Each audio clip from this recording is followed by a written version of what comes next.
ठीक है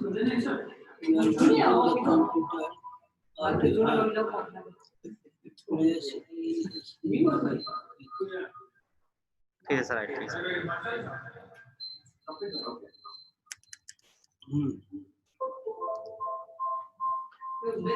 हेलो भन्नु त।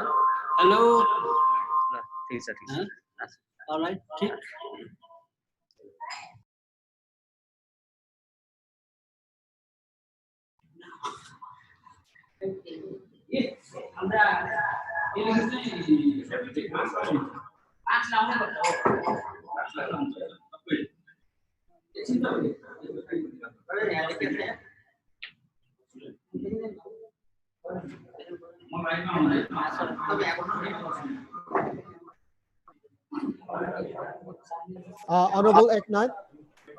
Honorable Eknat, can you test your audio now? Because we can hear feedback. Maybe you need to mute all the other connected from your place. Only you should be connected, the audio. All the others from your area need to mute. Only you should be unmuted. Otherwise, there is noise. We can hear noise.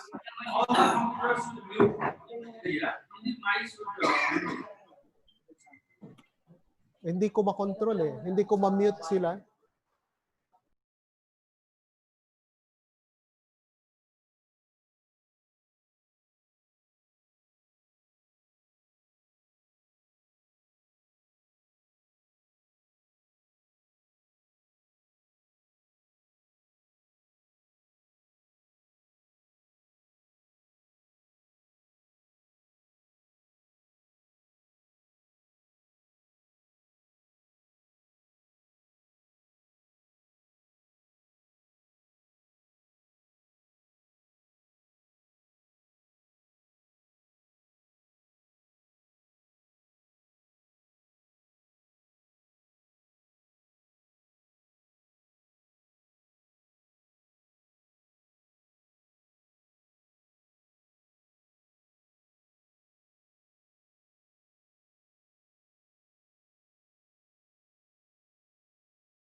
So, Vince, Okay?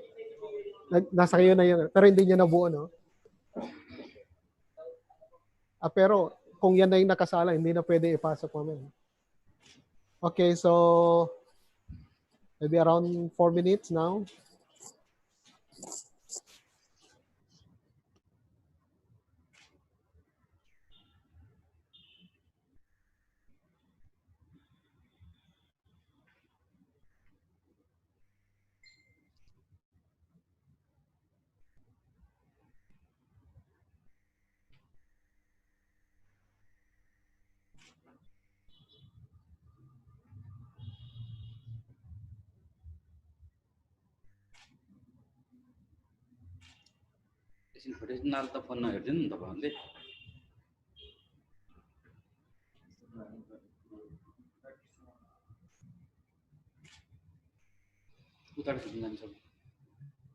Two minutes.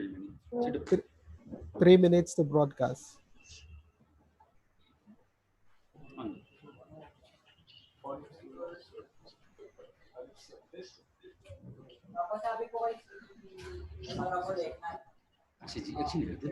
Ah.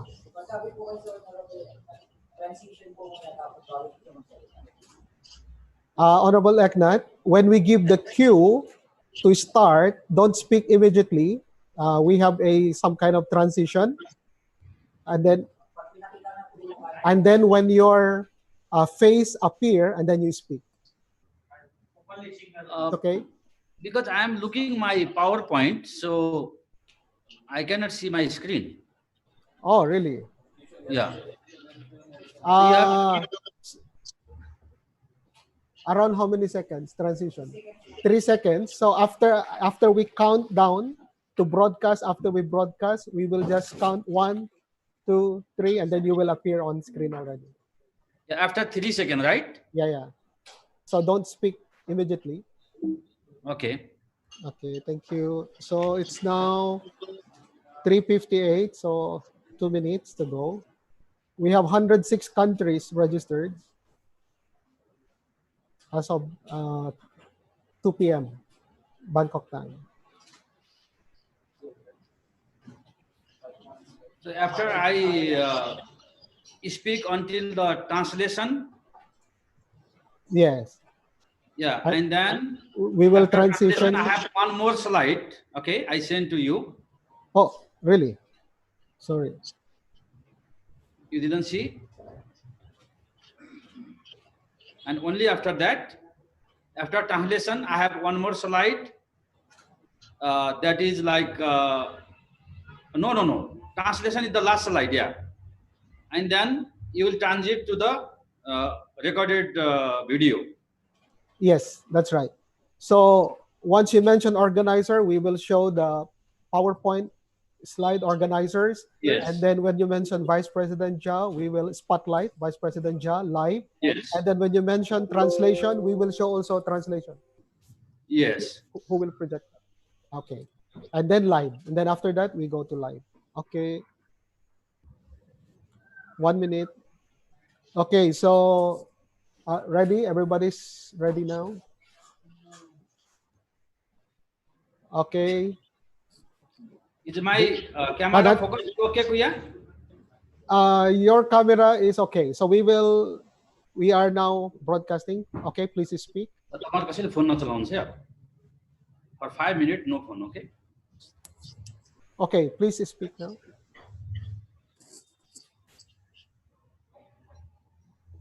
Please start.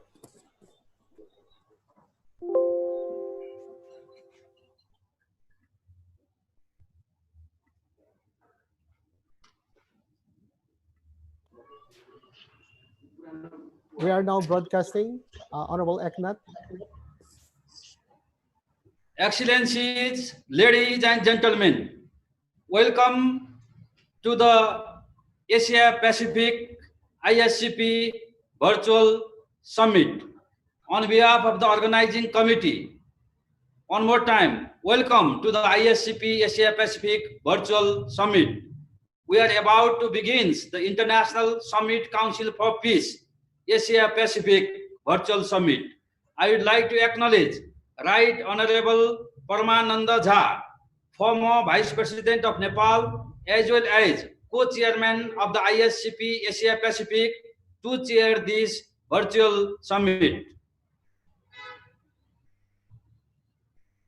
5,912 participants registered from 106 countries, and they are joining us to this virtual summit. Thank you so much for joining us today.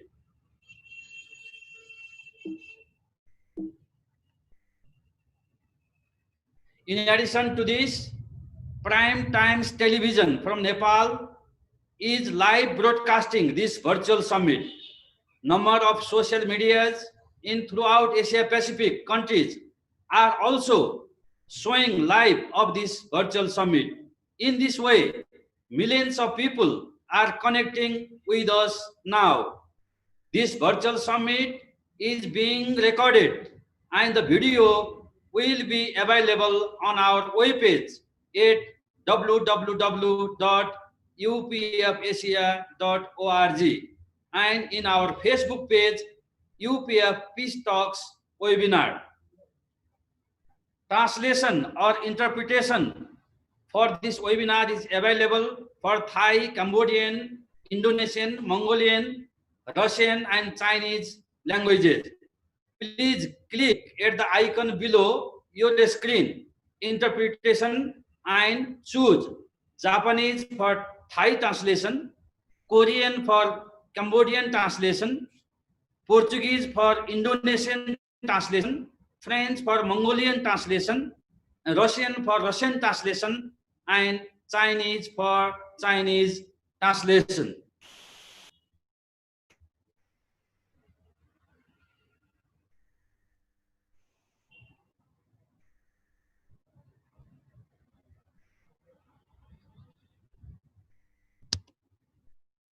Excellencies, distinguished panelists, honored participants, welcome to the International Summit Council for Peace, ISCP Asia Pacific Virtual Summit organized by the Universal Peace Federation. UPF holds general consultative status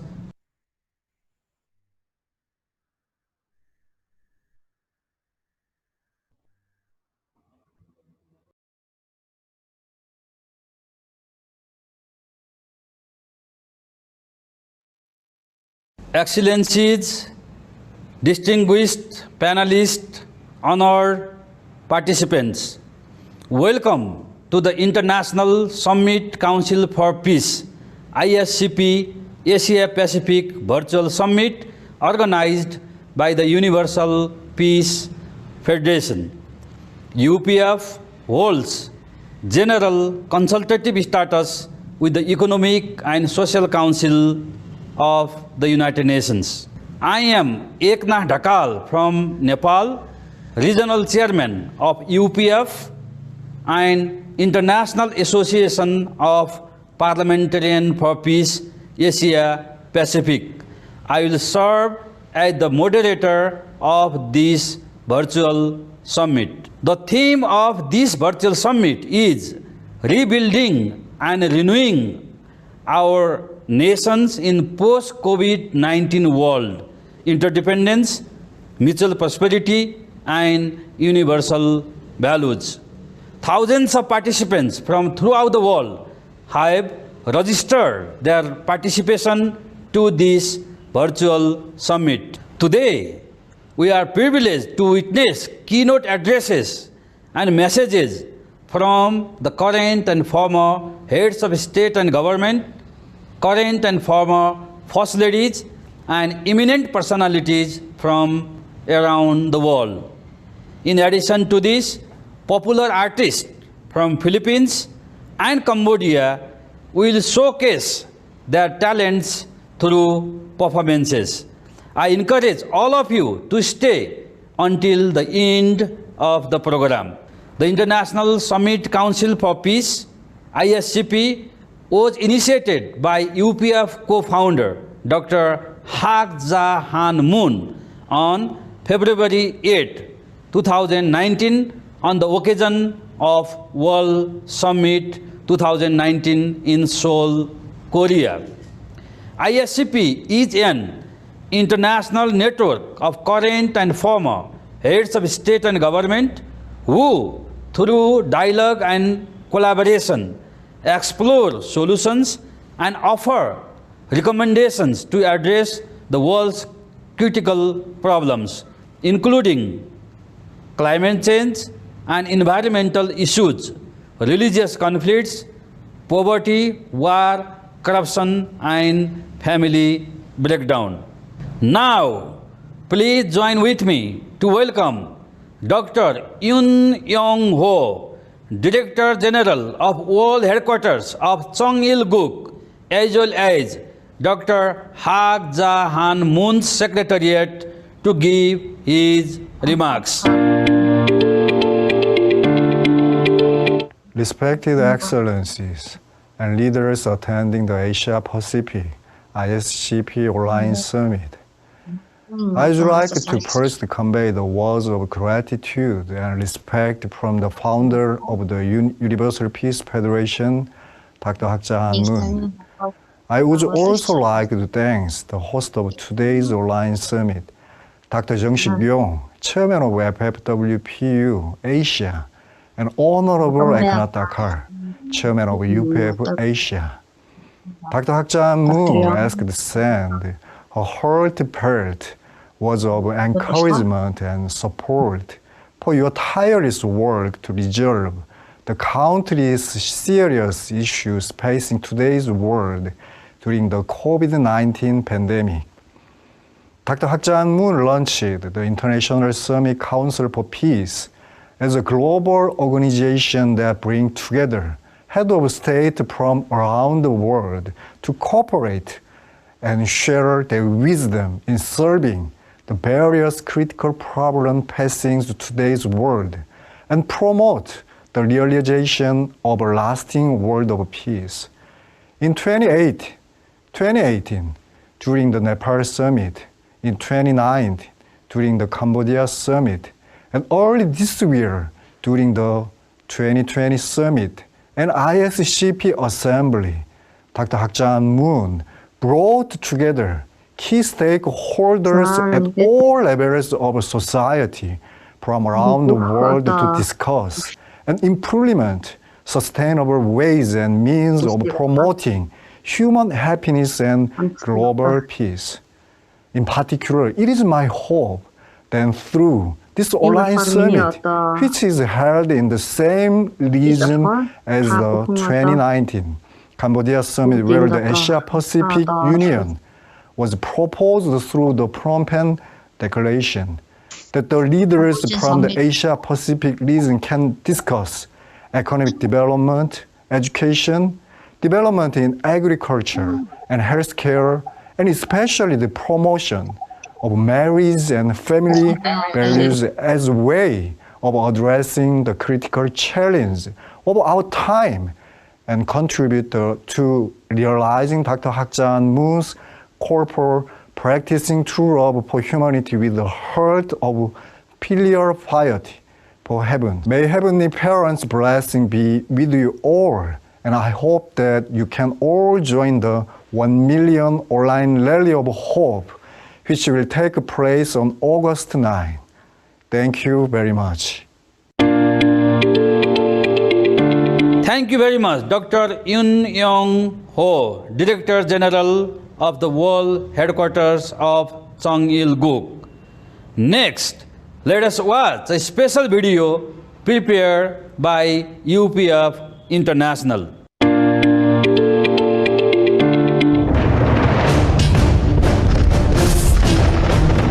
Conflict and confrontation between nations. Catastrophes caused by the destruction of the environment. Poverty and hunger.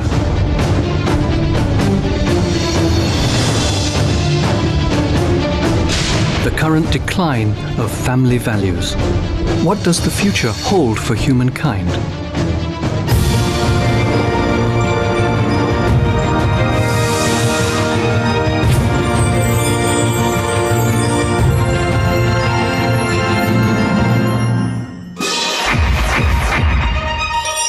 Founded in 2005 by Reverend Dr. Sun Myung Moon and his wife Dr. Hak Jahan Moon, the Universal Peace Federation seeks to ease conflicts and contribute to a world of lasting peace.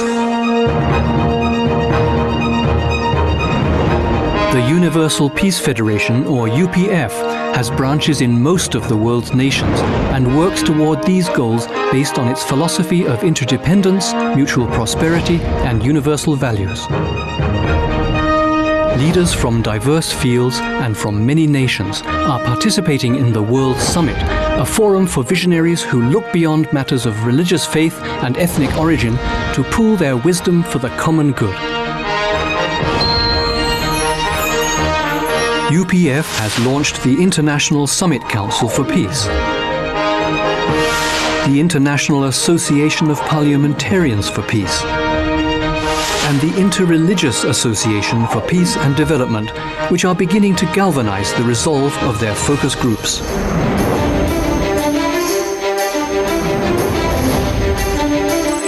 Since its founding in 2016, the International Association of Parliamentarians for Peace has inspired some 6,000 incumbent lawmakers from 123 countries to seek solutions for issues affecting the community of nations.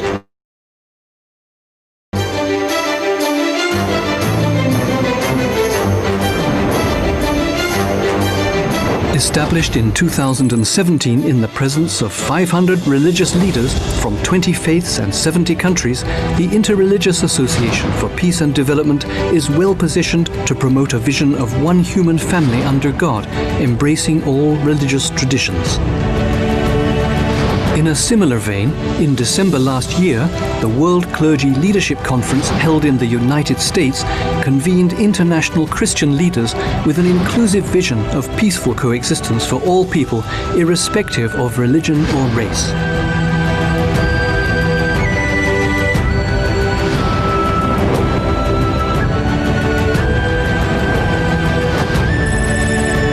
Moreover, the International Summit Council for Peace, or ISCP, inaugurated in 2019 in the capital city of Seoul, provides present and former heads of state with a forum to combine their unique wisdom and experience in addressing global issues.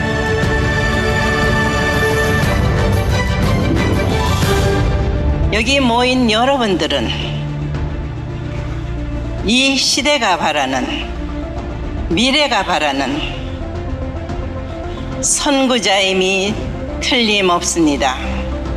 나와 함께 하늘 부모님을 모신 인류 한 가족 평화 세계를 이루어 나가 주시기를 간구하며 축원하는 바입니다.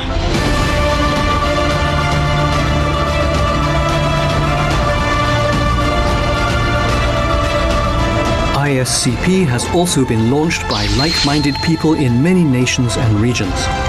It has instituted a Good Governance Award to encourage innovative leadership free from corruption. ISCP will work with experts and interested parties to solve humankind's most challenging problems.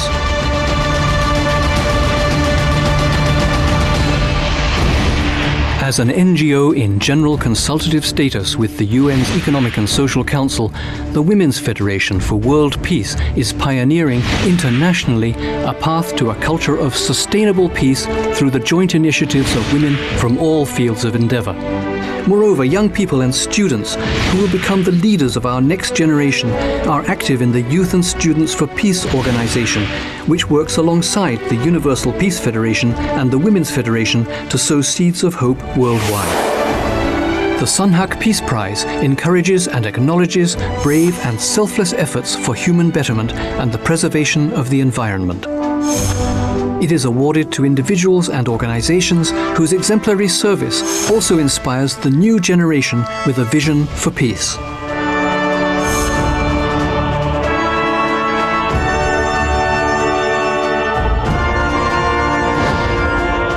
Under the theme of interdependence, mutual prosperity and universal values, World Summit 2020 is therefore hosting thousands of scholars, experts and leaders in faith and government from around the world to hold discussions on the realization of permanent peace.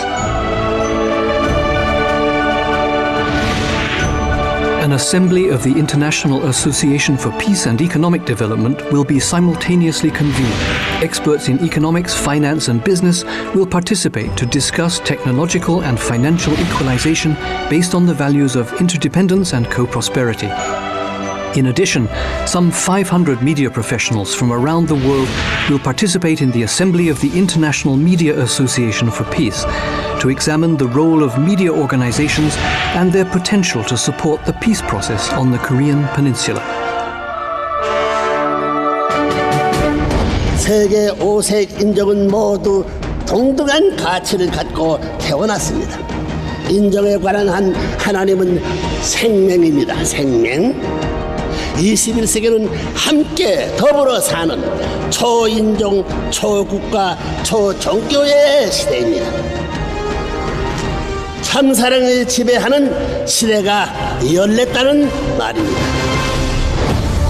Through dialogue and service, the Universal Peace Federation is striving to contribute to real-world solutions and change.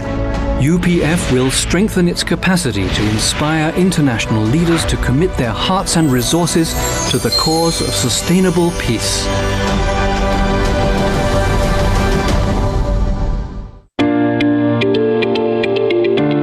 Next, to give his special remarks, let us welcome the International Chairman of the Universal Peace Federation, UPF, Dr. Thomas G. Walsh from the United States of America.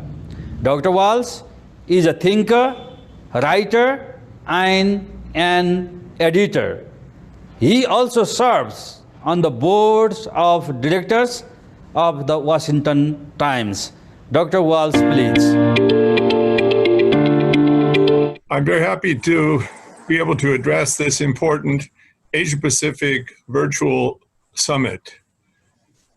The theme, renewing, rebuilding our nations in the post-COVID-19 world, interdependence, mutual prosperity, and universal values. This is a very significant and timely theme, and I applaud UPF Asia Pacific for convening this important program today with a very distinguished group of panelists who will certainly bring insight and wisdom to bear on this theme. I want to acknowledge the work of His Excellency, Right Honorable Parmanad Jha of Nepal, former Vice President. Thank you for your great support for this summit and your support for the Universal Peace Federation, as well as for the International Summit Council for Peace. I also want to acknowledge and pay respect to the Honorable Jose de Venecia, Emeritus Chair of Universal Peace Federation's Presiding Council and International Co-Chair of the International Association of Parliamentarians for Peace, as well as his wife, Honorable Gina de Venecia. They have both contributed immensely to the great progress and development of UPF, not only in the Asia-Pacific region, but throughout the world. To Dr. Chungshik Yong, the regional chairman, and to UPF chair, Honorable Eknath Dekal, and your entire team, who have always led with exemplary commitment, determination, and effectiveness. Our theme is renewing, rebuilding our nations in the post-COVID-19 world, and centers on three core ideals: interdependence, mutual prosperity, and universal values. These are core or key words, key ideas and concepts that guide the work of the Universal Peace Federation. They were prominent in our recent World Summit convened in Seoul this February. We are interdependent. We are one global human family. And as we move beyond the era of COVID in essence, the COVID represents a kind of a symbol of a challenge and a struggle that is impacting us all on every level, from the social, the economic, the political, the moral. So we are envisioning, how do we create a better world as we move ahead? And one key aspect of that better world is that we live interdependently. And that means also that we live together in mutual respect and work together cooperatively for the sake of peace, moving us to the next core ideal, mutual prosperity.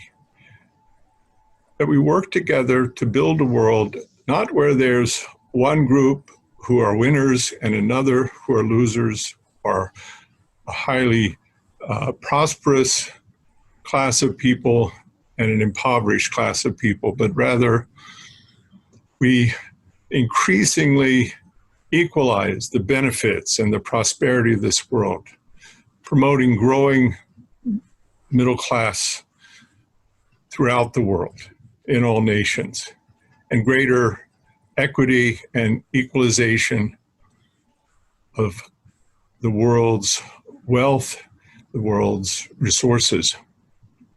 And finally, this can only happen if we accent those core values that are promulgated by all the world's great religious traditions: Buddhism, Hinduism, Islam, Christianity, Judaism, Sikhism, Jainism, Taoism, on and on.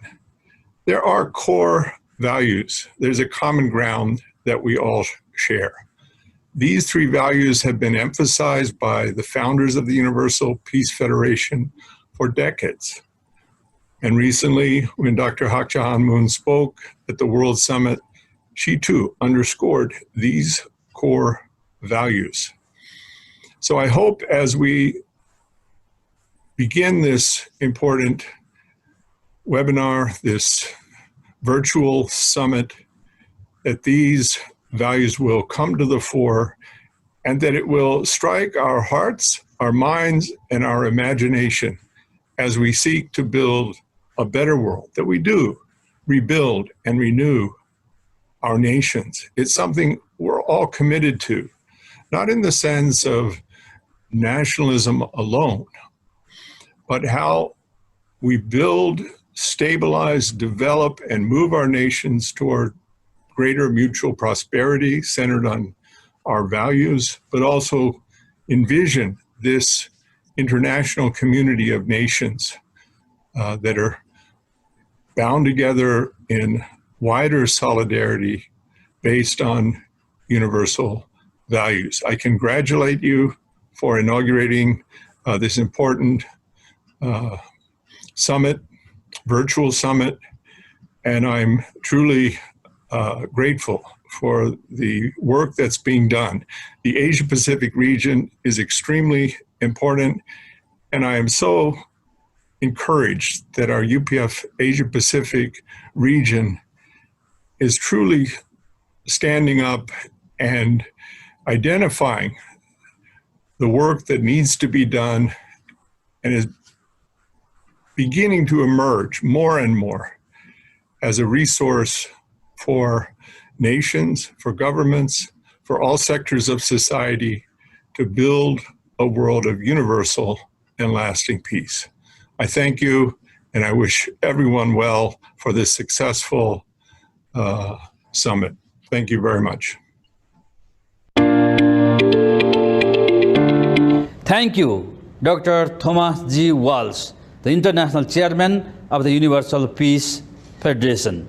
Next, let us welcome Dr. Chung Sik Yong, Regional Group Chairman of the Heavenly Parents Holy Community of FFWPU and UPF Asia Pacific, to give his special remarks.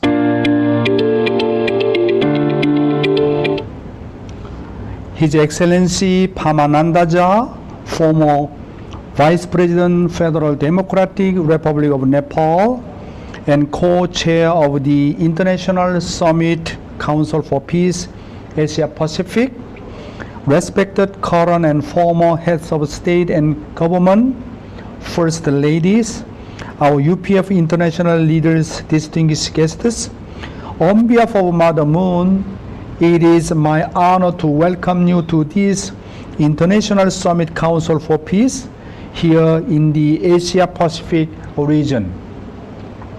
UPF is guided by 5 universal principles of peace. First is that we are one human family created by God. Second, the highest qualities of human beings are spiritual and moral. Third, the family is where public virtues are learned. Fourth, by living for the sake of others, we overcome self-centeredness. And fifth is that lasting peace requires resolving the root causes of conflict. Over the past 2 years, we have conducted 3 summits in Asia Pacific. In 2018, in Kathmandu, Nepal, at the invitation of the Prime Minister KP Oli, more than 1,500 participants, including 7 current heads of the state and government, along with 500 international delegates from 45 nations, attended the first Asia Pacific Summit. A year later, in November of 2019, the second summit in this Asia Pacific region was held in Phnom Penh, Cambodia. His Excellency Hun Sen invited UPF to hold the summit inside his Peace Palace, the official office of the Prime Minister. In attendance were 2 current vice presidents, a current speaker and deputy speaker, a Nobel laureate, and 9 former heads of state and government, along with 1,200 delegates from 46 nations. Just a month later, the third Asia Pacific Summit was held in the beautiful island of Palau. Madam Devi Remengesau and the Office of the President co-hosted the summit first ladies.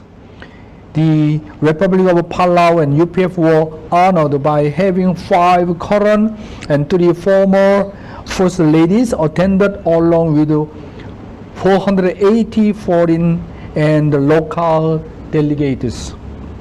Similar regional summit has been conducted in Africa, Europe, North and South America, as well as in Japan and Korea. In addition, UPF has had a series of world summits conducted every 2 years.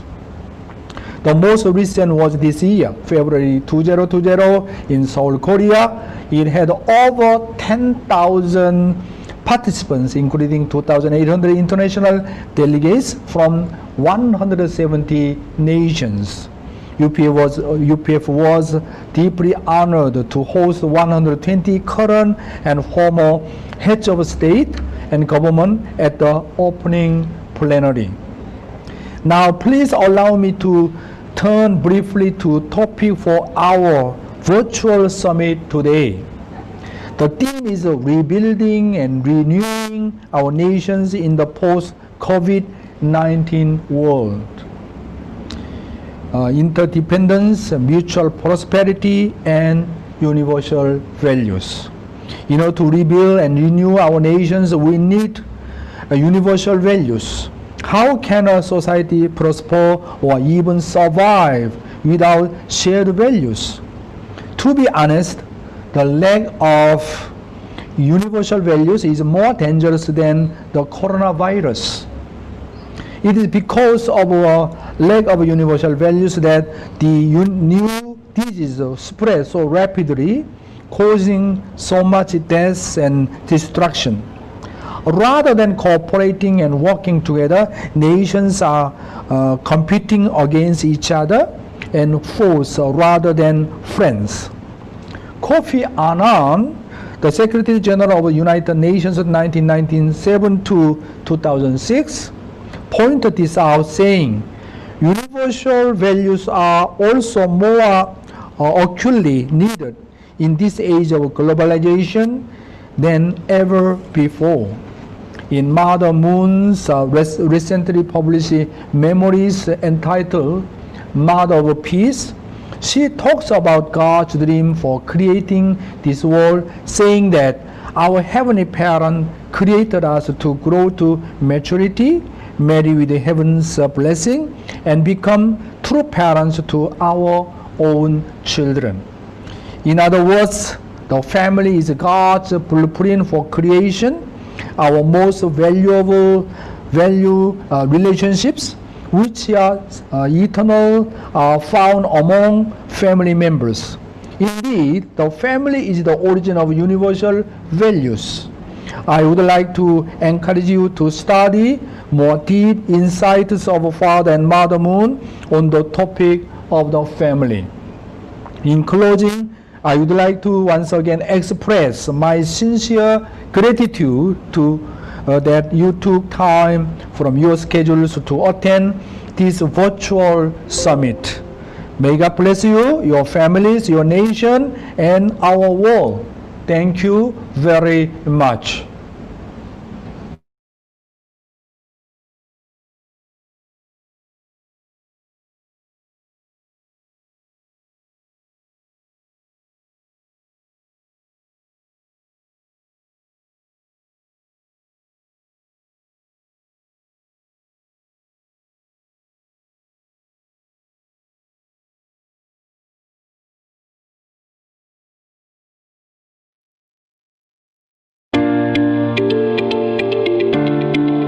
Thank you, Dr. Chung Sik Yong. At this juncture, I'll call upon our keynote speakers.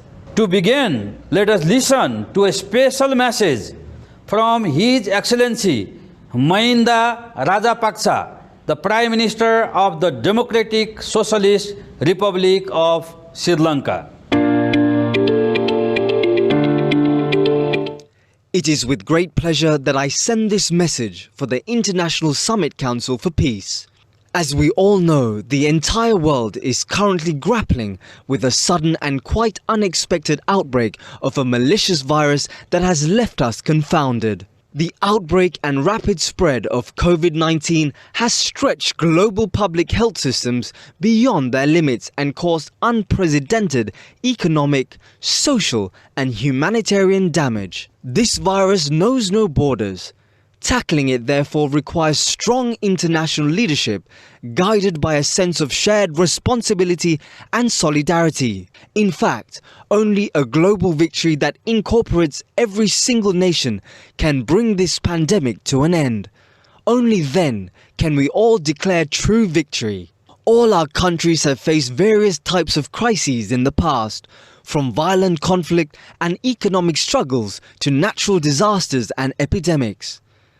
I firmly believe that we will be able to overcome the current predicament once again by accepting it as a common foe of humanity and directing our efforts to defeat it in a concerted and unified manner. As far as Sri Lanka is concerned, I am happy to share with you and the world that the nation's high testing rate, coupled with its established healthcare and surveillance system, has kept COVID-19 mortality at bay. The measures and initiatives we undertook to contain the virus from early stages have proven to be extremely effective and fruitful. While getting rid of the pandemic is still the utmost priority above everything else, it is high time we start thinking about the road to recovery post-COVID-19. As mighty a task as it is, I believe that we must take advantage of the pandemic to act on social norms and incentives together. A less individualistic, more compassionate society goes hand in hand with more accountability for our actions. The coronavirus reminded us of the interconnectedness and interrelatedness of the world we live in, and it is with the same approach and initiative that we will be able to build a prosperous, harmonious, and peaceful world post-crisis. Rebuilding and renewing our nations in the aftermath of the pandemic must be a multilateral proposition, with countries showing solidarity to the most vulnerable communities and nations.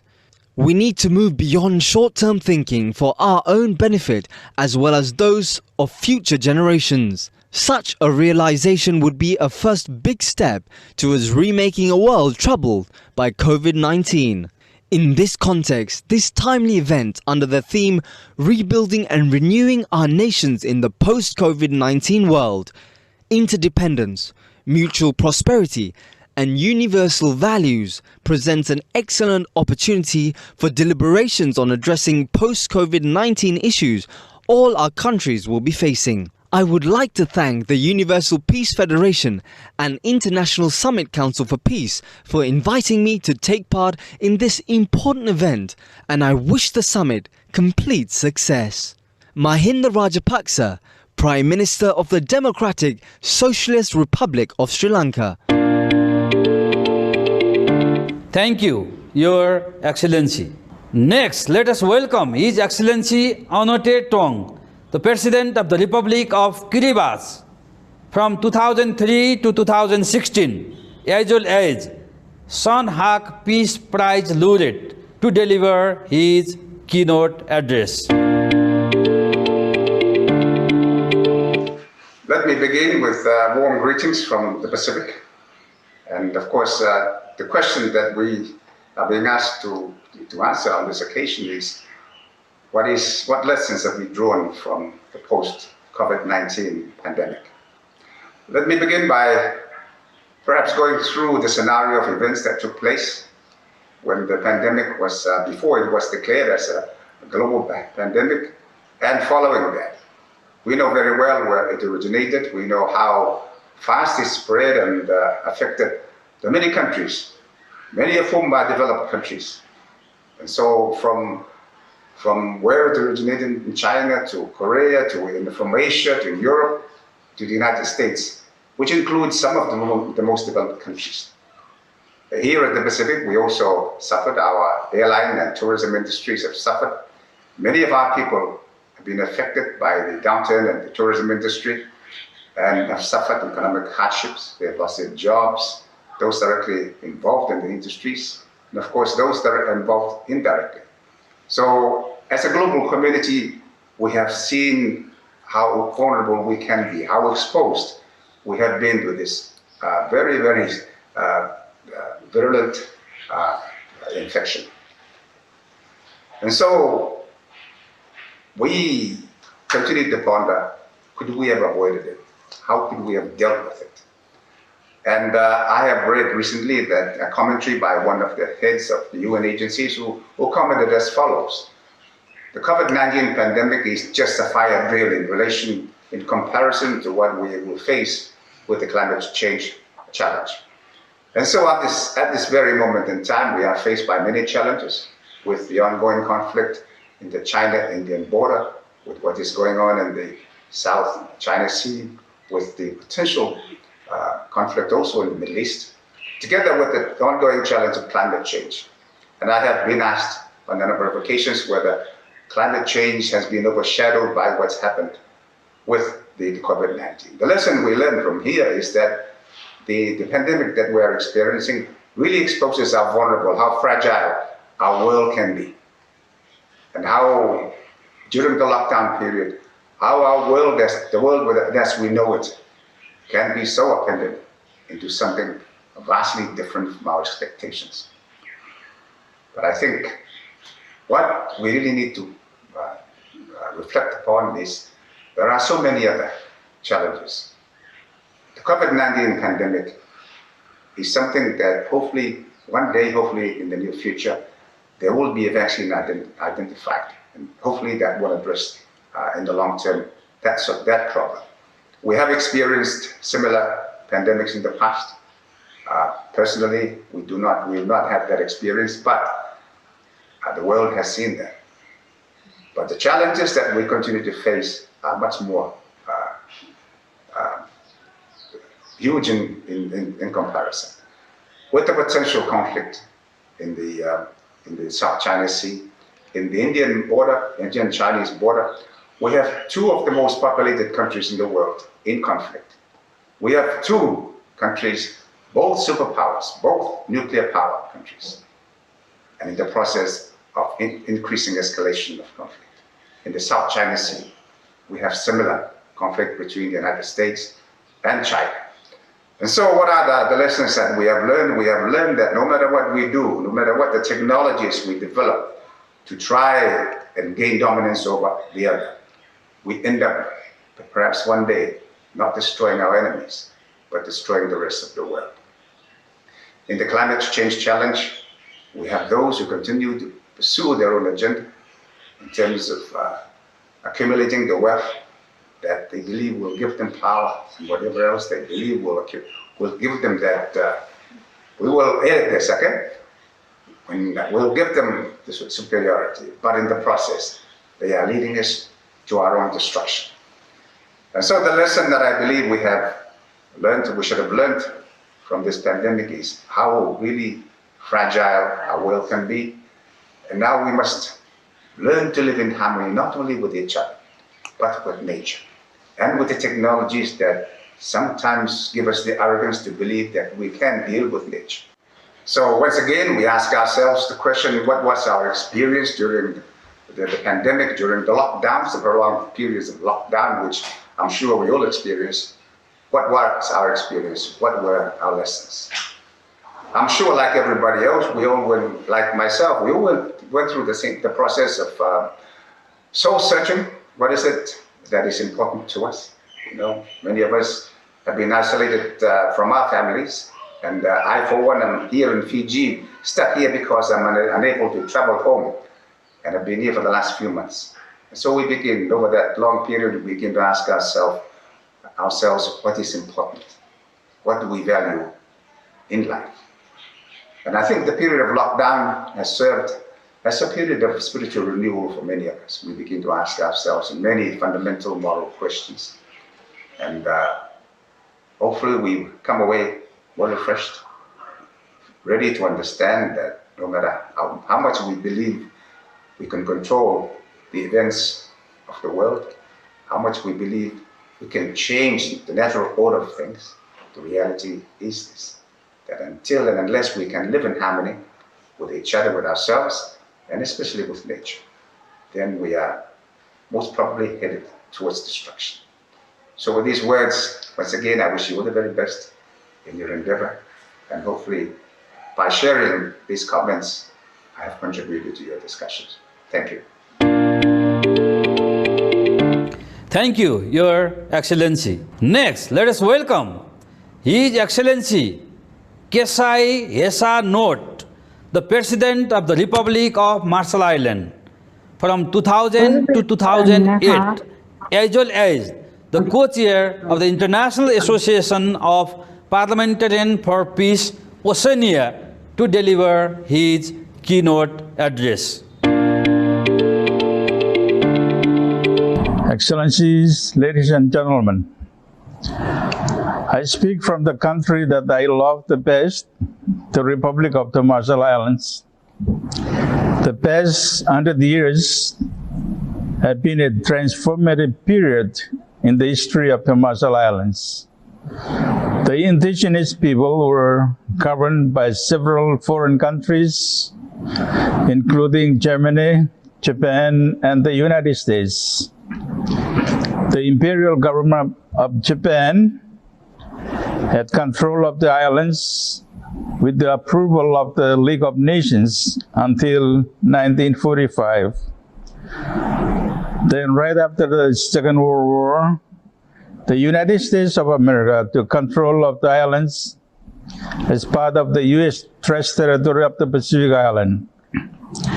The U.S. administration of the islands was terminated in 1987 when the islands became fully independent in free association with the United States. During the years 1946 until 1958, the U.S. government detonated 68 nuclear bombs, spreading radioactive materials over the people, their lands, and surrounding seas. To this day, as a result of the testing, the Marshallese people suffered the most acute cases of thyroid cancer, as well as other radiation-induced sicknesses. Many people have died, stillbirths and babies born with unhuman deformities. Indigenous martialist people have been relocated because of high radioactive contamination on their homelands. Today we are known as the nuclear nomads of the Pacific.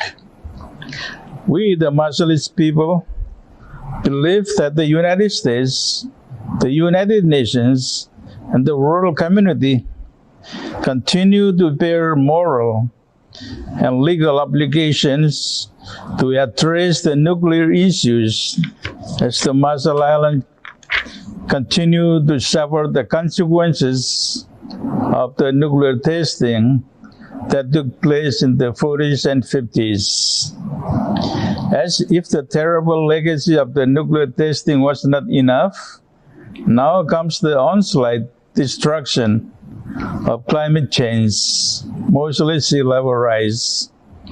The Marshall Islands is one of the lowest points on Earth. If the sea continues to rise, the islands will be under the sea in less than 80 years. The Marshall Islands government has been at the forefront of international debates on environmental issues. It is a global problem that requires global solution.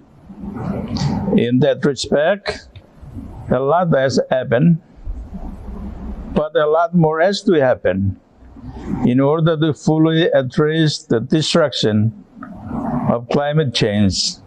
And the Paris Accord is a good start.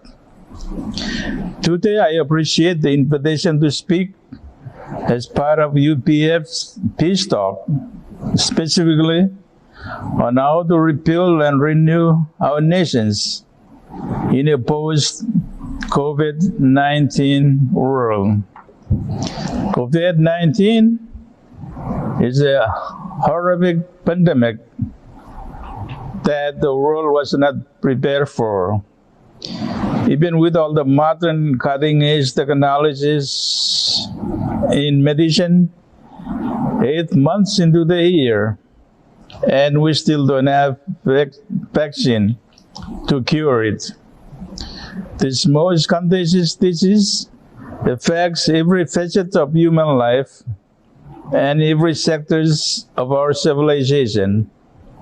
One thing for sure is that the world will never be the same after COVID-19. I believe this is a wake-up call for every nation of the world to come together, to work together, to find solutions to our common problems. For once, nations of the world should set aside their ideological and geopolitical differences and find common grounds in order to solve this pandemic. This could well be the golden opportunity for the rich countries to provide financial and technological support to the international organizations such as WHO to carry out research on cases such as COVID-19 that will save human life now and in the future. I thank you for the opportunity. I hope you all stay safe. Thank you. Thank you, Your Excellency. Next, let's welcome Honorable Sirendas Oyunbatar, the former Deputy Prime Minister of Mongolia, to deliver his keynote address. Уважаемые дамы и господа, уважаемые друзья и коллеги, позвольте приветствовать всех участников и организаторов сегодняшней международной видеоконференции, посвященной к миру, и хочу выразить большую благодарность за участие и возможность предоставления моего выступления.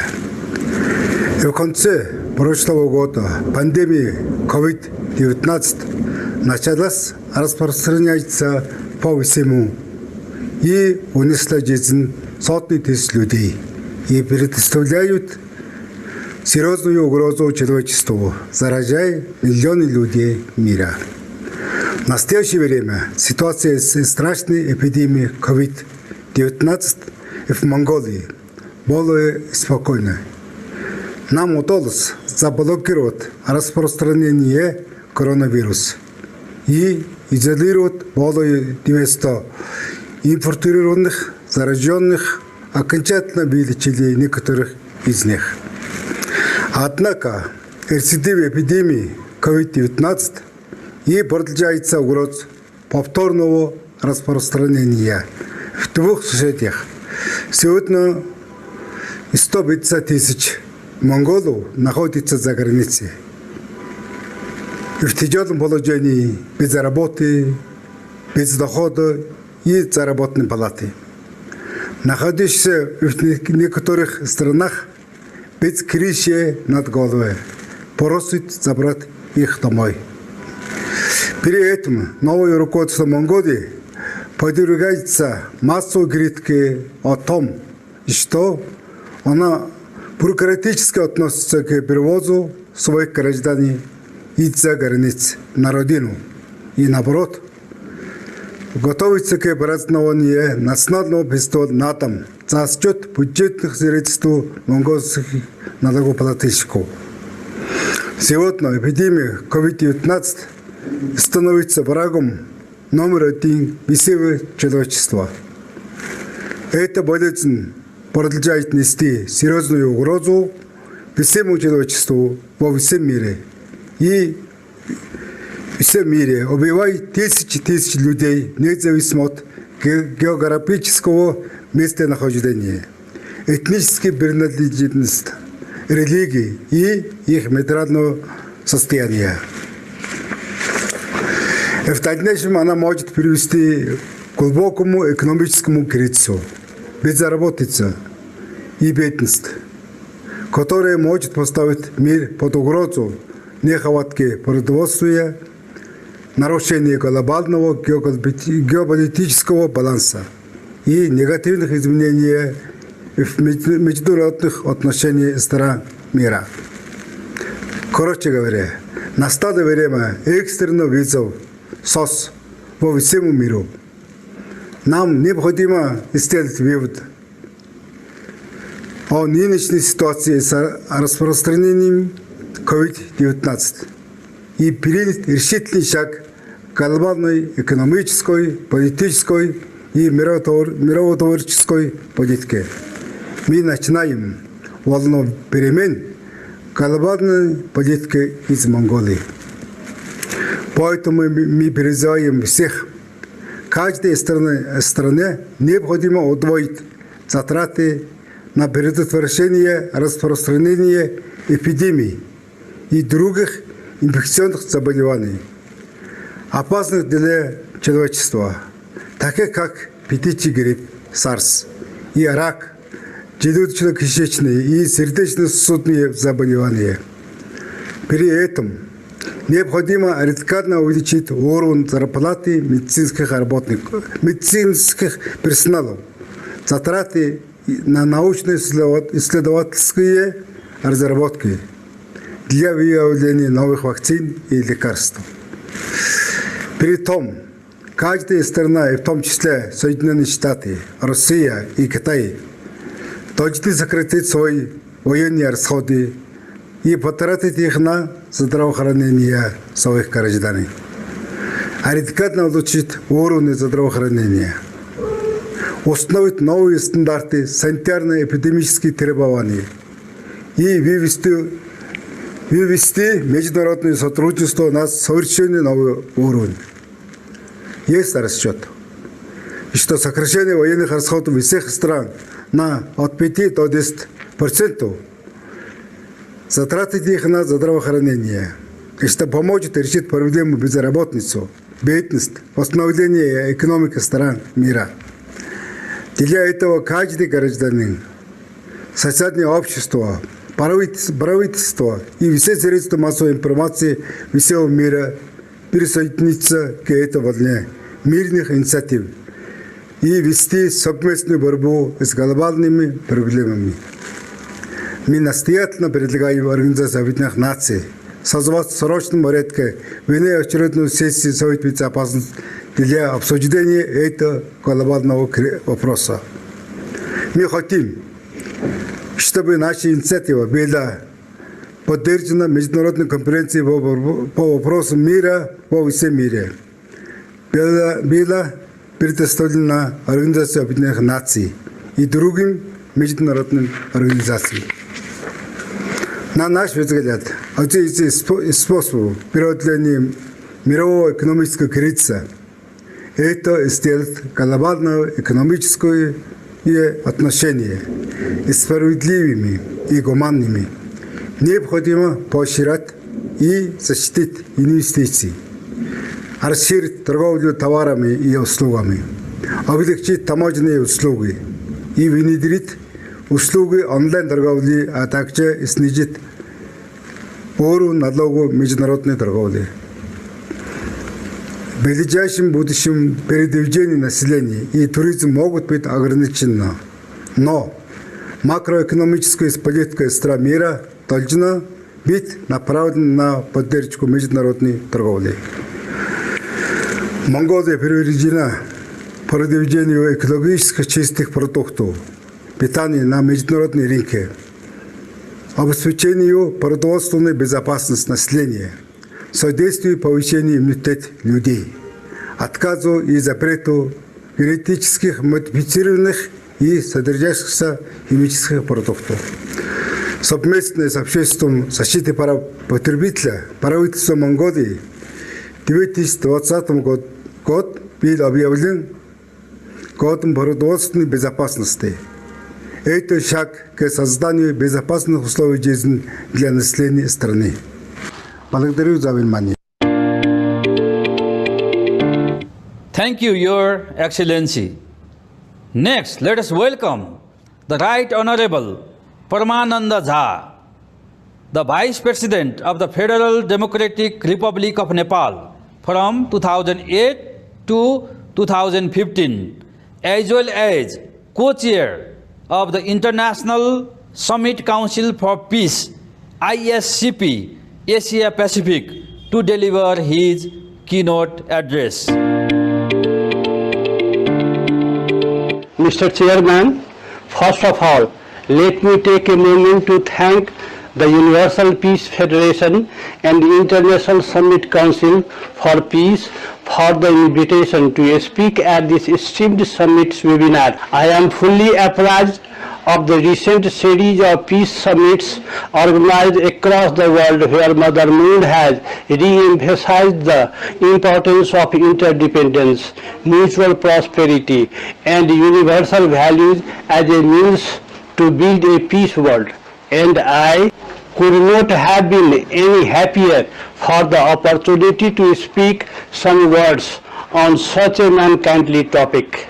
I have participated on a number of regional and international conferences organized by Universal Peace Federation on various themes, and I commend Mother Moon for demonstrating motherly leadership in tackling critical challenges of our time. In this regard, Mother Moon's efforts and initiatives to address the challenges created by the COVID-19 are highly appreciated.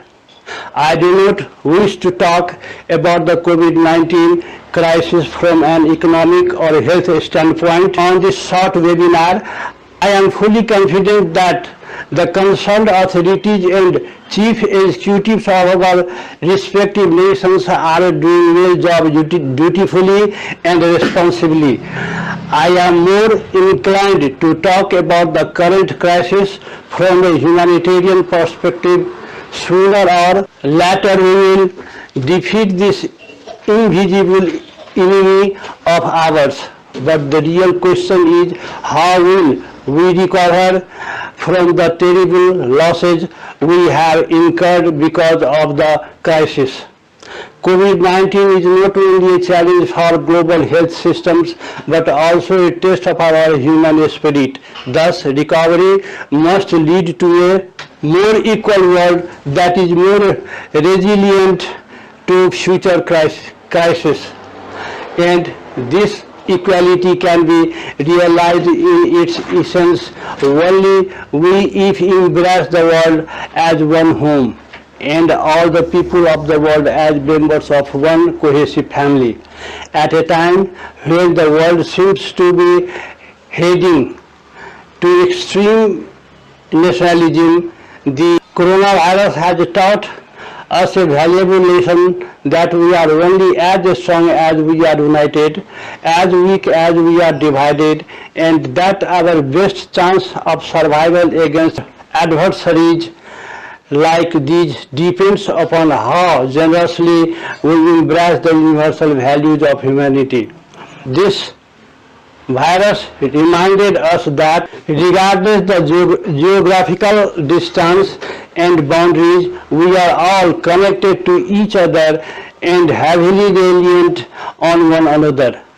The virus made us realize that mutual prosperity as a function of peaceful existence, coexistence, and interdependence. As such, rejuvenation and rebuilding of our nations after the COVID-19 era will be possible only with this spiritual reckoning. The founder of the Universal Peace Federation, Father and Mother Moon, have been wise and kind enough to enlighten us proactively with their superior wisdom for decades, and the current crisis is a testament to the relevance of their teachings in this world. At a micro level, this pandemic reminded us the importance of our family and how our happiness relies upon the bond we share with our family members. The cornerstone of the legacy of Father and Mother Moon is the marriage blessing, which transcends race, culture, nationality, denomination, and ideology, and will continue through all generations. To that end, I have nothing but utmost respect and adoration for Father and Mother Moon and the Universal Peace Federation for their relentless efforts and contributions to make the world a better place to live in. Thank you very much. Thank you, Your Excellency. Next, let us welcome His Excellency Madhav Kumar Nepal, Prime Minister of the Federal Democratic Republic of Nepal from 2009 to 2011, as well as a senior leader of Nepal Communist Party, to deliver his keynote address. Dear Mr. Chairman, thank you for a warm invitation to speak at the International Summit Council for Peace Summit webinar. I applaud this initiative of Universal Peace Federation to create a forum where distinguished leaders from Asia-Pacific region can exchange their ideas and viewpoints. I firmly believe that summits like these, where we are going to talk on the topic rebuilding and renewing our nations in the post-COVID-19 world, interdependence, mutual prosperity, and universal values, will help them in finding ways to tackle with the current crisis and any other crises humanity may face in the future. The COVID-19 pandemic has disrupted our lives in an unprecedented manner for a country like Nepal, which has finally found a strong government after decades, courtesy of overwhelming trust and support from its great people. The COVID-19 pandemic has come as a hard pill to swallow and pose a threat to our visions and ambitions of rapid economic growth and prosperity. If you recall, we suffered a catastrophe of similar proportions in the form of a devastating earthquake few years back in 2015, and the current crisis has made matters worse, so we can understand what Nepal has been going through at this moment. The country has been in national lockdown for over 3 months already. It definitely has not been easy trying to keep the economy running, all the while trying to make aware the people to stay at home. This shows the resilience of the great Nepali people. Despite all the challenges, the government is trying to do the best of its abilities to cope with the crisis, and thus far up to now has been able to keep the mortality rate significantly low. These difficult times are a test for everybody. The history of the human society shows that the challenges in the society are not always the same and similar. Every time they keep on changing. When the problems emerge, they appear in new face and new color, and new strategy is required to address those challenges. The old one does not work. This is what the societies have been experiencing from the time. Since the world community is in the same boat, particularly facing the threats caused by COVID-19, there is no other way to fight such threats except fighting together. Virus knows no borders. Pandemic does not distinguish between classes, races, or ethnicities. It is too early to know exactly just how much the post-COVID-19 world will be different. But one thing is for certain, how we react to this crisis will be a key factor in shaping the future of our world. I am confident that we are all capable of fighting this pandemic and rebuilding our nations. We need to realize that in crises like these, no country alone is safe until the whole universe is safe. Every cloud has a silver lining. The COVID-19 taught us a valuable lesson that we need to invest generously on health, education, food, and agro-industry, all the while respecting and protecting the natural habitat and environment in which we live. This pandemic also taught us that despite geopolitical boundaries, the world is more closely connected than what we thought, and that we need to nurture a relationship based on universal mutual collaboration, interdependence, and harmony to achieve mutual prosperity for all. Love, compassion, respecting and assisting each other should be the motto of our universal values. Realization of this simple yet invaluable truth will be the first key steps in our efforts to rebuild our nations after the COVID-19 pandemic. Thank you very much. Thank you, Your Excellency. Next, let us welcome Honorable Danny Philip, the Prime Minister of the Solomon Islands, from 2010 to 2011 to deliver his keynote address. Hello world, hello dignitaries and excellencies of this International Summit Council for Peace. My name is Honorable Danny Philip. I'm now the chairman of the Foreign Policy Advisory Secretariat in the Office of the Prime Minister in the government of Solomon Islands. In my previous political life, I was a prime minister, a former prime minister of this country as well. Greetings to you from Solomon Islands. This small island country is situated in the Western Pacific, just east of Papua New Guinea, and just has a total population just over 600,000 people. Being small, some people say, is beautiful, but being small doesn't exclude us from the social and economic woes of our modern world. We are just as affected as you all are. Our country is separated by huge distances and expanses of large bodies of water from our metropolitan countries, and therefore affected the markets of our few commodities. Notwithstanding, we love peace, we love harmony and tranquility in this part of the world. Our daily chores are not cumbersome, but simplicity in living is the order of the day. Geopolitics and strategic interests are far from our national consciousness. All we hope for is a world without wars, a world where the whole human race can share benefits of the world's resources and live in harmony and peace. A world that offers security and benefits to all future generations. A world that looks beyond color and class. We only have one world in which we all live, not two. Let us share it and use it with respect and dignity to each environment, natural environment. Let us share and use the world sea lanes for the benefit of the whole human race, and not for military and strategic interests of a few.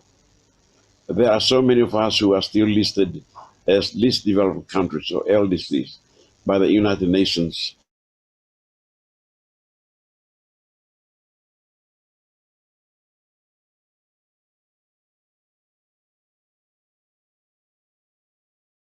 Minimize transmigration from poorer countries to the wealthy nations of the North. According to the background of this summit, building and renewing our nations in the post-COVID-19 world cannot be expressed any better for interdependence, for mutual prosperity, and for universal values. As small as we are ever wishful to share this world with all of you in bigger countries to live in peace and harmony. Right now, I am happy to announce that my country, Solomon Islands, is one of the very few countries in the world today that is yet to be affected by the COVID-19 pandemic. However, we will never be complacent or taking things for granted. Our government works on measures as if we already have the virus. We very much hope that we are able to maintain our COVID-free status as long as we can hold on. Most importantly, we want sustainable world peace, both during this pandemic and in post-pandemic period. We hope that through this web conference, we will be able to create a global consciousness and make lasting impressions for all world leaders to espouse peace and goodwill to all mankind, rather than hatred, fear, and conflict. Let peace abound in our world today. Thank you. Thank you, Your Excellency. Next, let us welcome His Excellency A.T. George Sokomano, the former President of the Republic of Vanuatu, as well as former Secretary General of the South Pacific Commission, to deliver his keynote address. Greetings. Our world today is facing a global level crisis. The coronavirus 19 pandemic, it is directly affecting most of the nations of the world, but impacting directly or indirectly all the nations. It is certainly showing us how vulnerable we all are and how interconnected and interdependent we are. Some of the nations affected most are the developed and most powerful nations in the world, such as China and United States. Coronavirus does not distinguish between those who have powerful armies or economies and those who are relatively poor or weak. Somehow it is teaching us some very important lessons. We are all interdependent. We are all in this together. What affects one of the nations impacts all of us. We have to work together. It is believed that people first settled in the islands known as Vanuatu some 3,000 years ago. These islands were colonized in more recent history by both the British and the French in the 18th century. On 30th July 1980, the Republic of Vanuatu was created. I was honored to be appointed as the first president of this nation. We are now in our 39th year of independence, and we will be celebrating our 40th year anniversary of independence. Although Vanuatu is essentially coronavirus, we are no strangers to disasters. Vanuatu is sometimes known as a disaster-prone nation because we have tropical cyclones, earthquakes, volcanic eruptions, and even tsunamis. For example, we experienced a major Category 5 tropical cyclone, Cyclone Harold, only this year.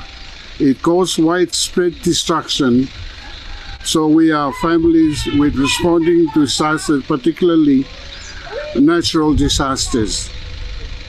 One thing it is for sure, the whole nation has to respond together. The ones most affected must be helped by those less affected. This is the best way to recover. It is also our moral responsibility. A global crisis such as the coronavirus pandemic we are facing requires global response. We can thank this virus in a way for showing us clearly that we are only families under God. We must respond as a family. The motto on the coat of arms of Vanuatu is, "With God we stand." The people of Vanuatu love God, and we know we need to believe, trust, and rely on God.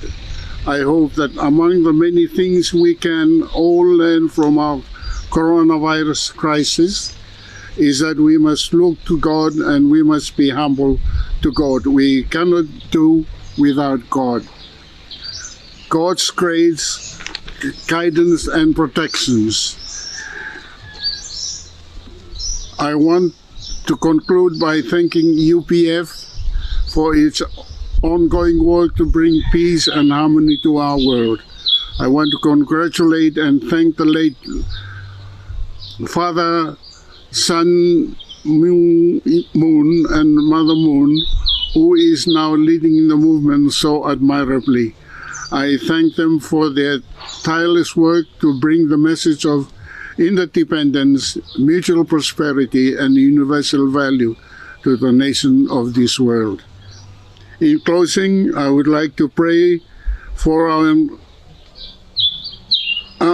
encourage all of us that we may be able to pass through this pandemic quickly and energize wiser, more godly, and with the spirit to work together, more so one family under God.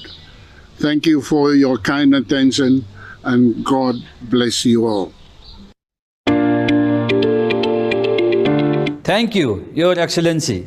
Before I invite current and former First Ladies and eminent women leaders to give their keynote addresses, let us first refresh ourselves with beautiful cultural performance. First, I would like to introduce Universal Peace Dove Dance, a traditional cultural performance from the Kingdom of Cambodia. Please enjoy. Pripsaw or white dove is a symbol of peace. Since Cambodia had been going through long decades of warfare and destruction, the white dove dance has often been performed as a symbol of peace. The text appeals to all human races to help bring peace to Cambodia and indeed the world.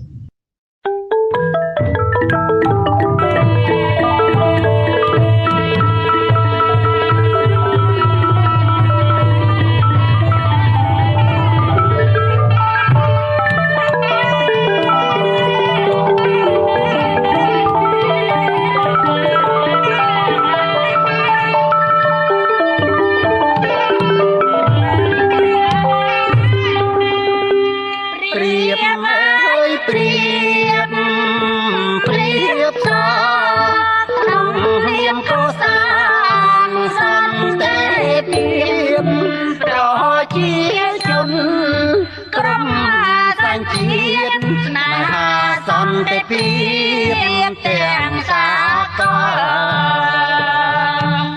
ខំកសាងសង្គមប្រសើរឧត្តមជួយមកផ្ដល់ខិតខំខ្វាយខ្វល់កសាងសន្តិភាព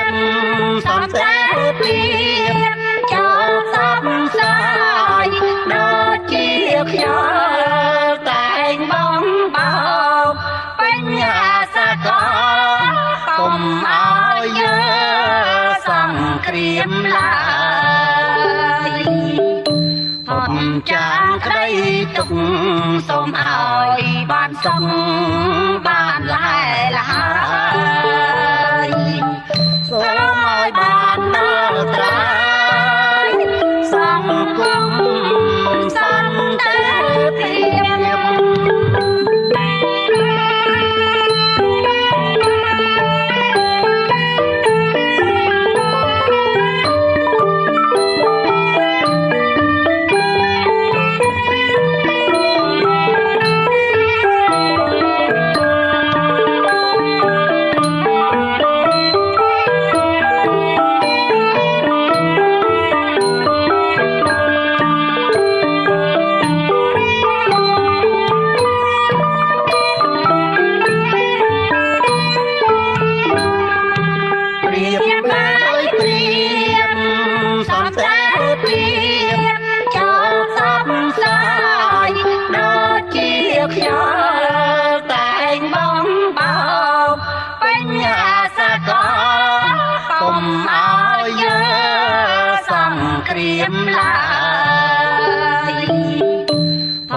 ចាងក្តីទុកសូមឲ្យបានសុខបានលហែលហើយសូមឲ្យបានដល់ត្រាយសង្គមសន្តិភាព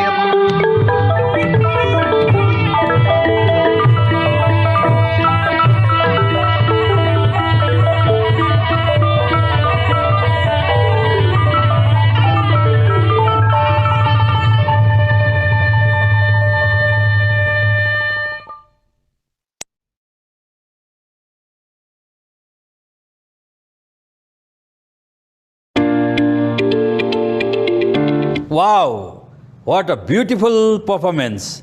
Thank you very much. Next, let us welcome a Filipino-German classical crossover popular singer from the Republic of the Philippines, Miss Jerfin Flores, to present a special song. A pleasant afternoon, Your Excellencies, Madam First Ladies, distinguished ladies and gentlemen from all over the world. It is an honor to be part of this momentous event, the Asia-Pacific ISCP Virtual Summit, hosted by the Universal Peace Federation.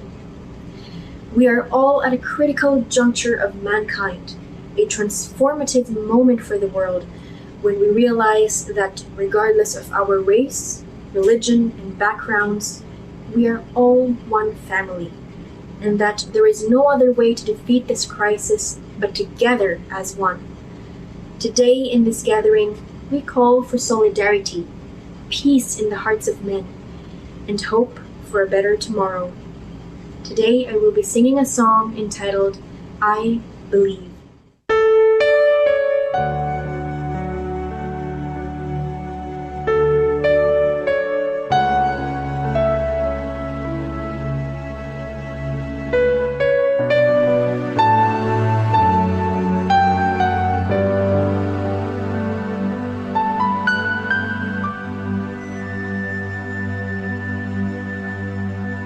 One day I'll hear the laugh of children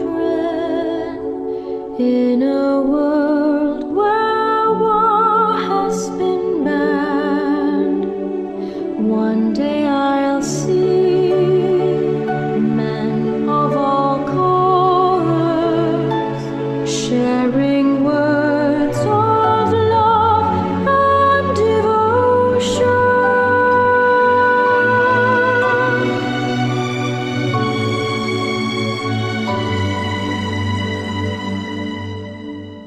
Stand up and feel the Holy Spirit. Find the power of your faith. Open your heart to those who need you. In the name of love and devotion.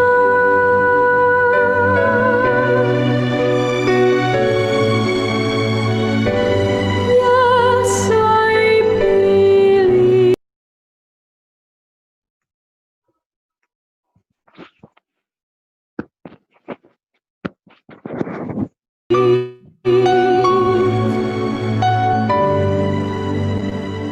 I believe in the people of all nations to join and to care for love. I believe in a world will make heaven on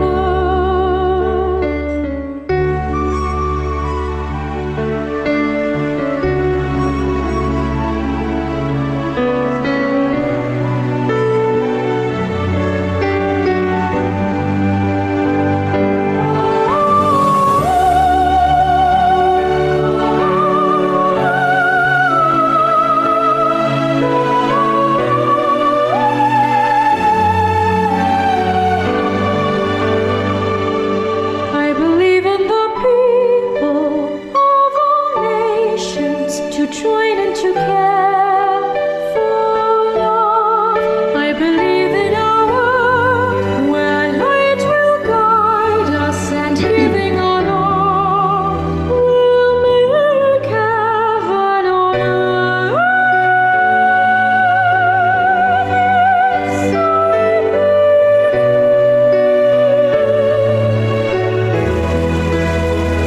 I believe in the people of all nations to join and to care for love. I believe in a world where light will guide us and giving our love will make heaven on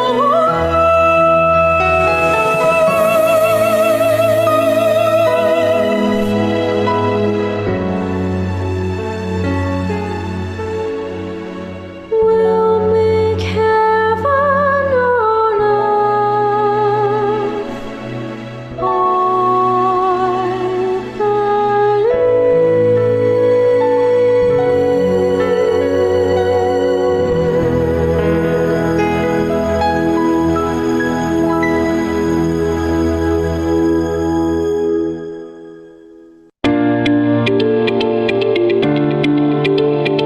Wow, mind-blowing song.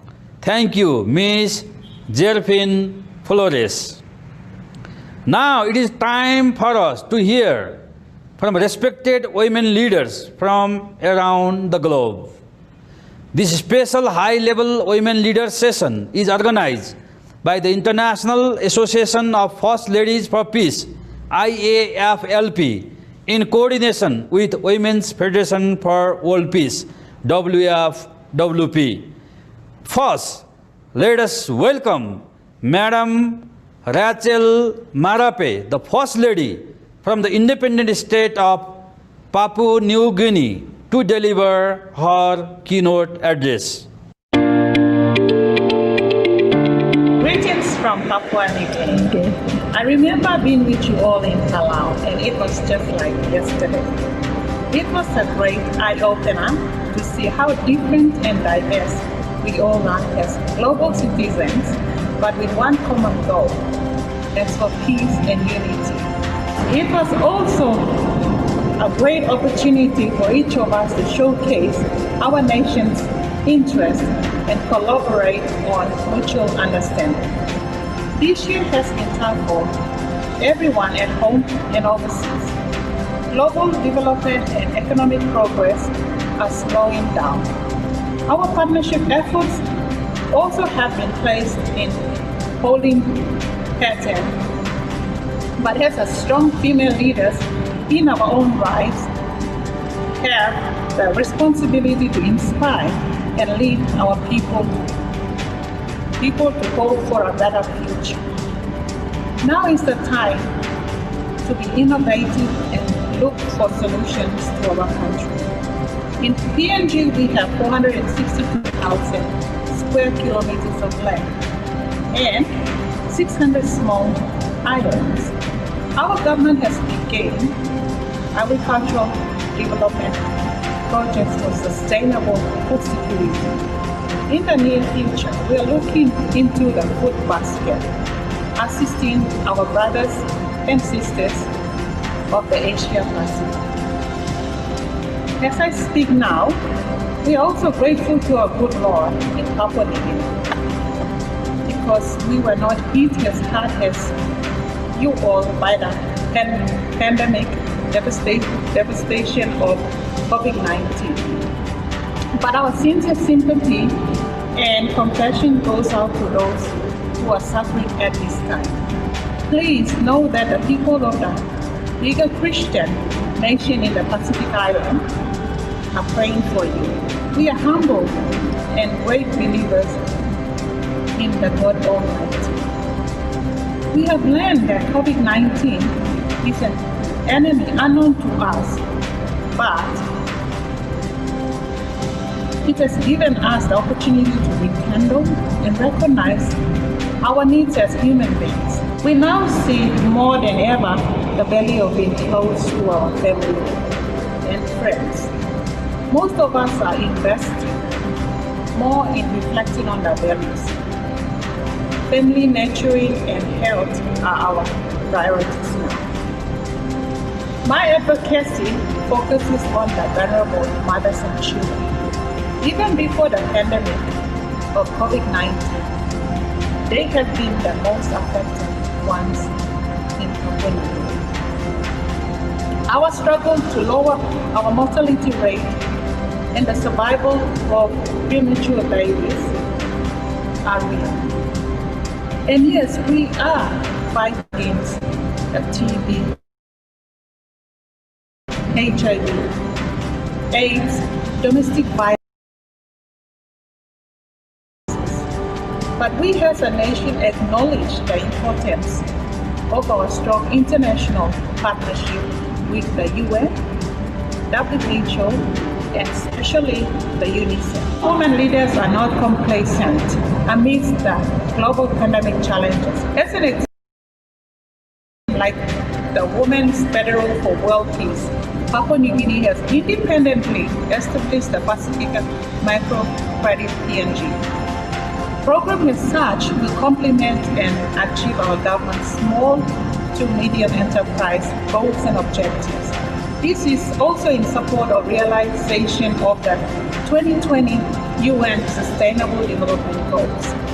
Domestically, we are focused on these goals to alleviate poverty in all forms, improve nutrition and promote sustainable agriculture, ensure inclusive and sustainable quality education, achieve gender equality and empower women and girls, promote inclusive and sustainable societies, and finally promote women and girls in agriculture programs.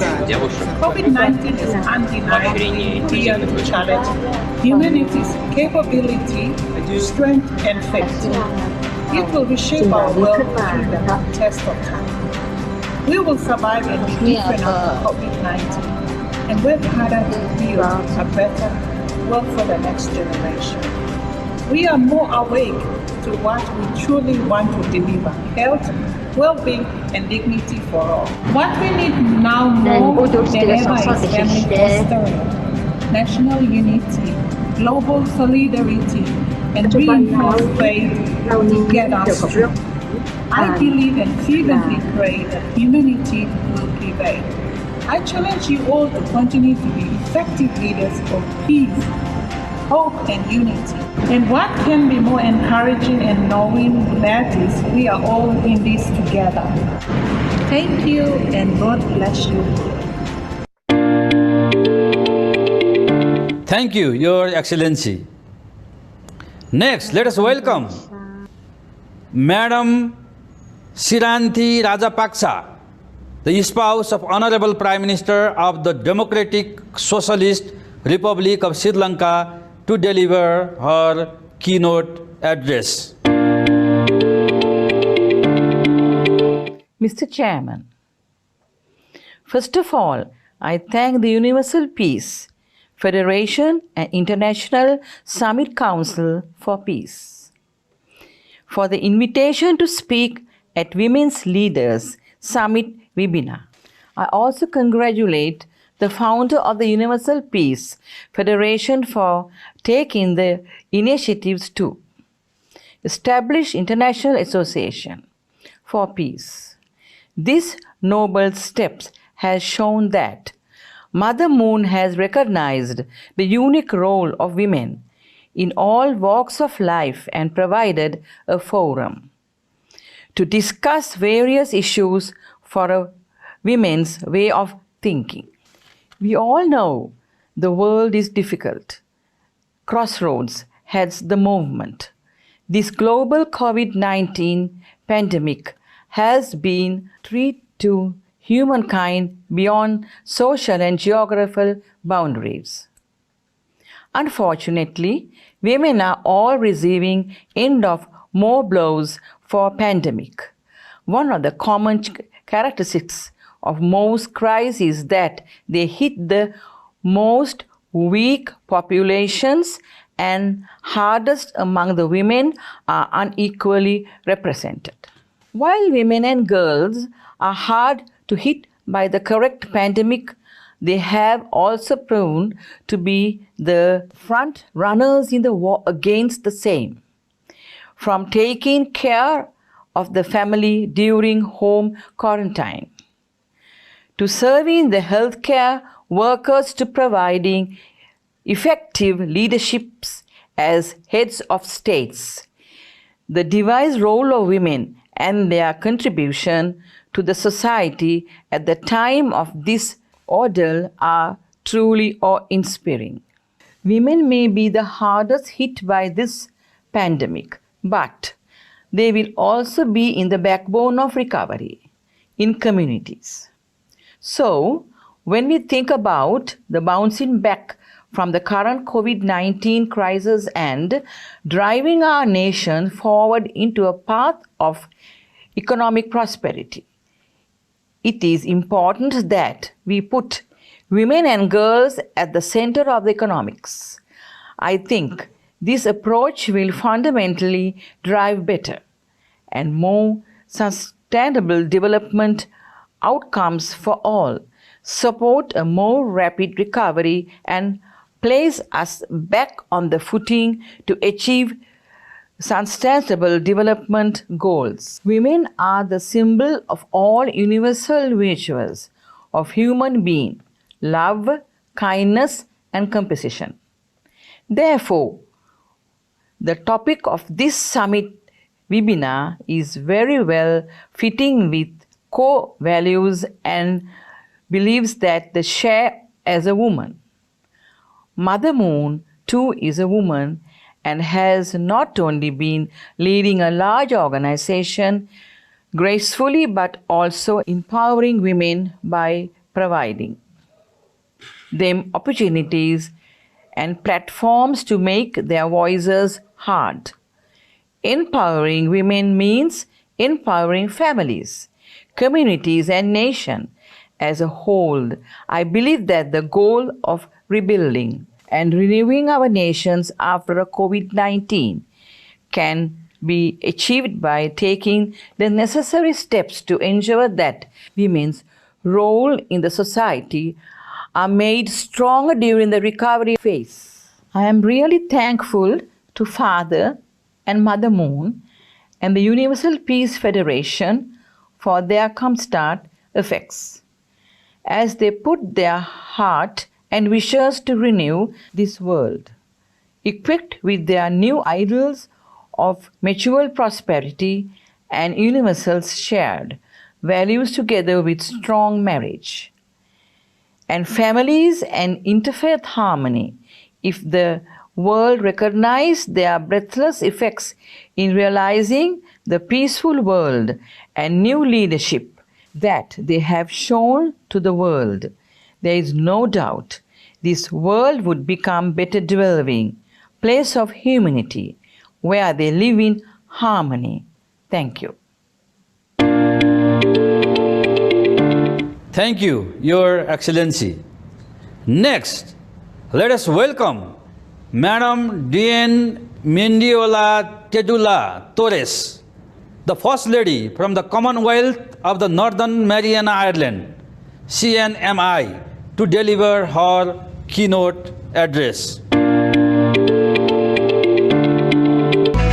Hafaday and Tito from the Northern Mariana Islands. These are uncertain times filled with unprecedented challenges. The coronavirus pandemic, which causes the disease COVID-19, has taken countless valuable lives and has tested our spirit in ways unimaginable.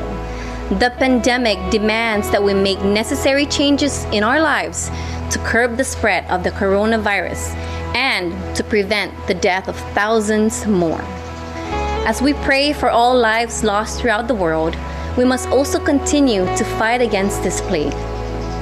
The demands on us may be daunting, but it must be done for all our sake.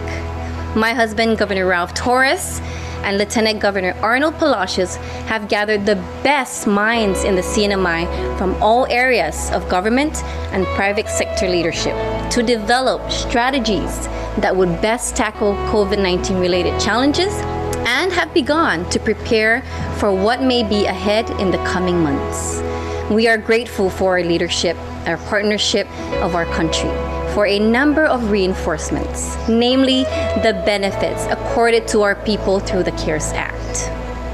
There is great admiration in the way our Tautotano, the people of the Marianas, have approached the current crisis, and we would not have done tremendously if it were not for their patience, understanding, and cooperation. We will continue to ask this of our people until experts are able to find a suitable vaccine or a viable solution as a way out of this ordeal.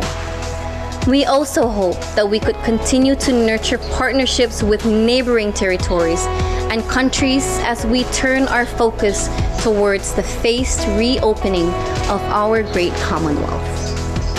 The reopening of the CNMI is an essential move to secure the economic viability of our islands. We need to bring back jobs so that families could continue to put food on their tables and roofs over their head. We need to find ways to ensure the delivery of education to our children, whether in classrooms or virtually. We need to secure the best of our public hospitals and other healthcare facilities, public safety, and general social welfare programs. We need these basic functions for the stability and protection for our people.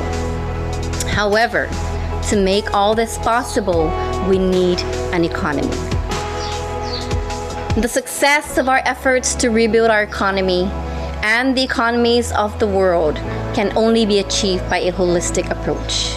We have too much to lose to remain complacent. We cannot allow this pandemic to continue to sink our world in deeper turmoil. We need to work together to prevent this from happening.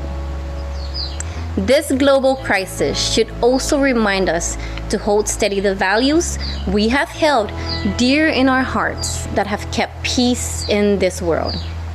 It should be an opportunity to support initiatives that aim on finding ways to end global conflict and adversity arising out of social, economic, governmental, and political differences.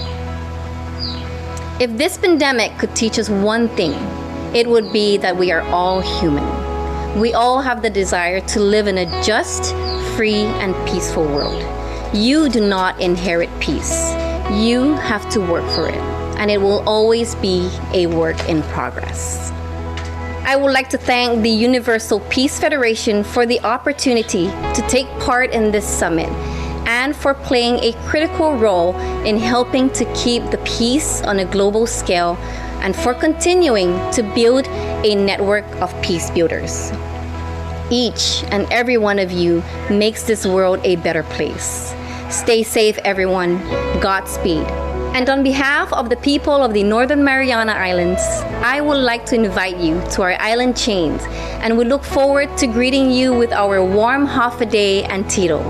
Sizuz Maasi, Giliso, and thank you. Thank you, Your Excellency. Next, let us welcome Madam Adi Koila Mara Naila Tikau, the First Lady from the Republic of Fiji from 2009 to 2015 to deliver her keynote address. Nisambula Vinaka, good afternoon. As the world shut down around us, we were forced to reflect and reassess on what is truly important to us. The pause button on the world economy came at a huge cost and a greater loss of human life all over the world. In these times of uncertainty, I have found it important to truly honor this time and the lives that have been lost by counting the blessings we have and the opportunities in the forced change of lifestyle. The Bible in Hebrews chapter 11 reminds us that faith is the substance of things hoped for, the evidence of things unseen. And I truly believe that those two virtues of faith and hope are most important in these uncertain times. Two very simple values they are, but with huge impacts when they are embraced. The belief in ourselves and in better times to come is more powerful to the human spirit than anything, and is something we should always hold on to in these testing times. In our Pacific Island nations, especially Fiji, the pandemic has brought unprecedented widespread financial and economic pain.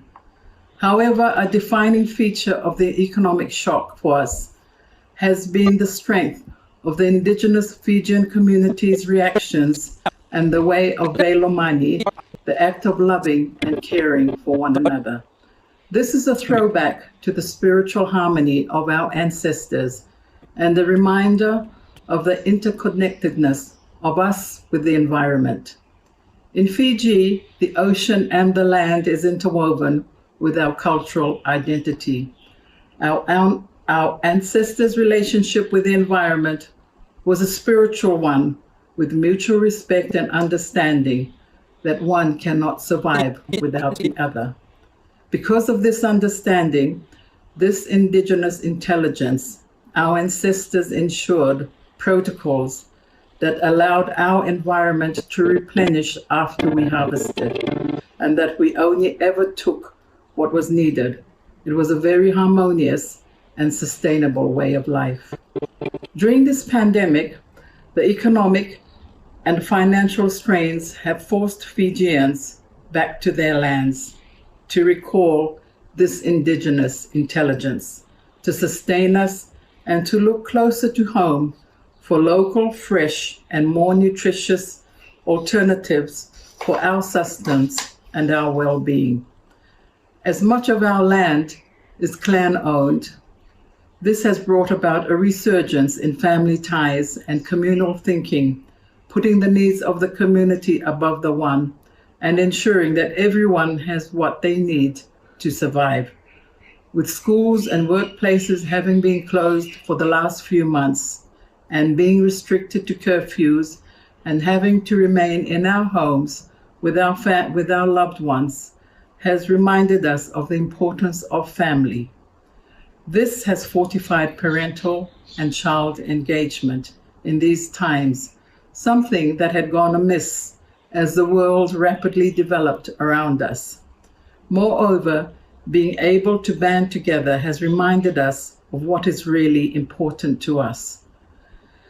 With a return to our indigenous knowledge, we are reminded of the fight against climate change and the need to restore, protect, and manage coastal and marine ecosystems for our own benefits and survival. Additionally, the protection of indigenous peoples and indigenous identities all over the world has been brought to the forefront during this pandemic break, reminding us that we are one human family, and to truly move forward, we must do so together to be able to truly achieve mutual prosperity. In our Pacific, we remember that we descend from a people that had the greatest migration of all times, and our forefathers did that as a group, as one people, and then went on to conquer an unknown and uncharted territory. Therefore, we know that it is ingrained in our biological makeup that the need of the many outweigh the needs of the few or the individual. The strength of the human spirit to share and care and look after one another after the many at this time has become the base for resilience across all communities, and what I truly believe will carry us through this pandemic and whatever should come after. On that note, I wish each and every one of you listening in today that we are one human family on one planet Earth. We must strive to do what is best for us and the environment that supports us. Moving forward together will guarantee that we go further and achieve more than doing so alone.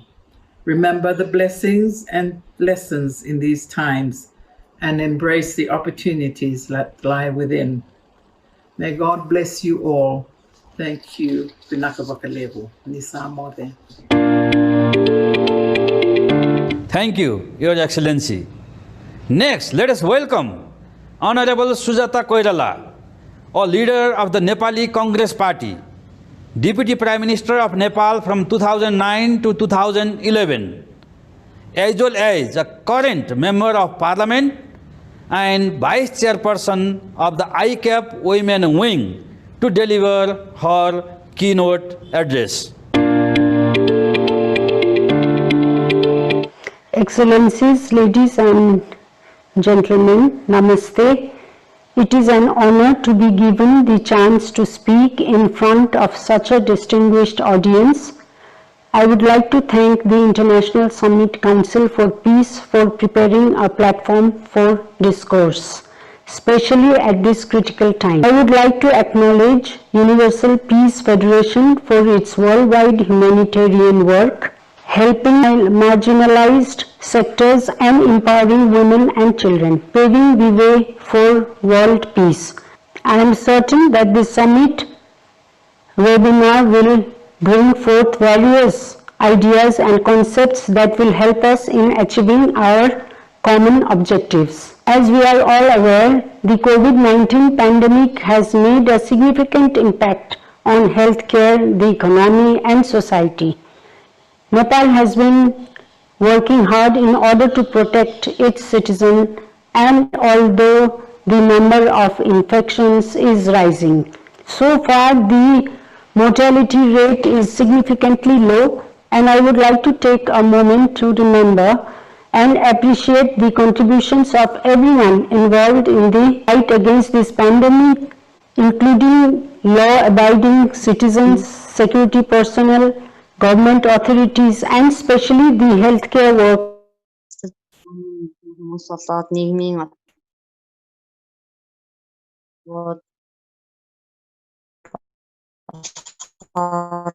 That have been at the forefront of this war and proven themselves to be or their safety and good health. It is important to recognize that some sectors of the society are more vulnerable than others. This includes those who are impoverished, senior citizens, and women and children. There have been reported cases of domestic violence, sexual abuse, and poorly managed quarantine facilities, and I urge the government of Nepal to up its efforts in addressing these serious issues. Women play a crucial role in our families as well as in our society, and the societal impacts of the pandemic is worrisome. Aside from this, a big percentage of health workers are women, which places them in the front lines. Although this is the state of women amidst the pandemic, women have not neglected their roles in the society and are still showing resilience. The current crisis exposed the vulnerabilities and fragilities of the world we have created for ourselves. And this exposure should awaken our senses and inspire us to build a stronger, more robust world that will be able to provide us better security and protection against any similar crisis in the future. A world of such caliber can be built only if we unite together and share love and compassion for each other regardless of our gender, age, class, race and religion. As the saying goes, united we stand, divided we fall. We need to strive for unity and collaboration in all spheres of life. It is through interdependence, mutual collaboration and peaceful coexistence that we will be able to rebuild our nations after the COVID-19 crisis and drive it forward to the path of mutual prosperity for all. On the bright side, the COVID-19 crisis also highlighted the capabilities and strengths of women. Women across the globe proved that they can successfully lead through any situations if given the opportunities. The teachings and philosophies of UPF have stood the test of time and will continue to be relevant and pertinent for generations to come. Thank you. Thank you, Your Excellency.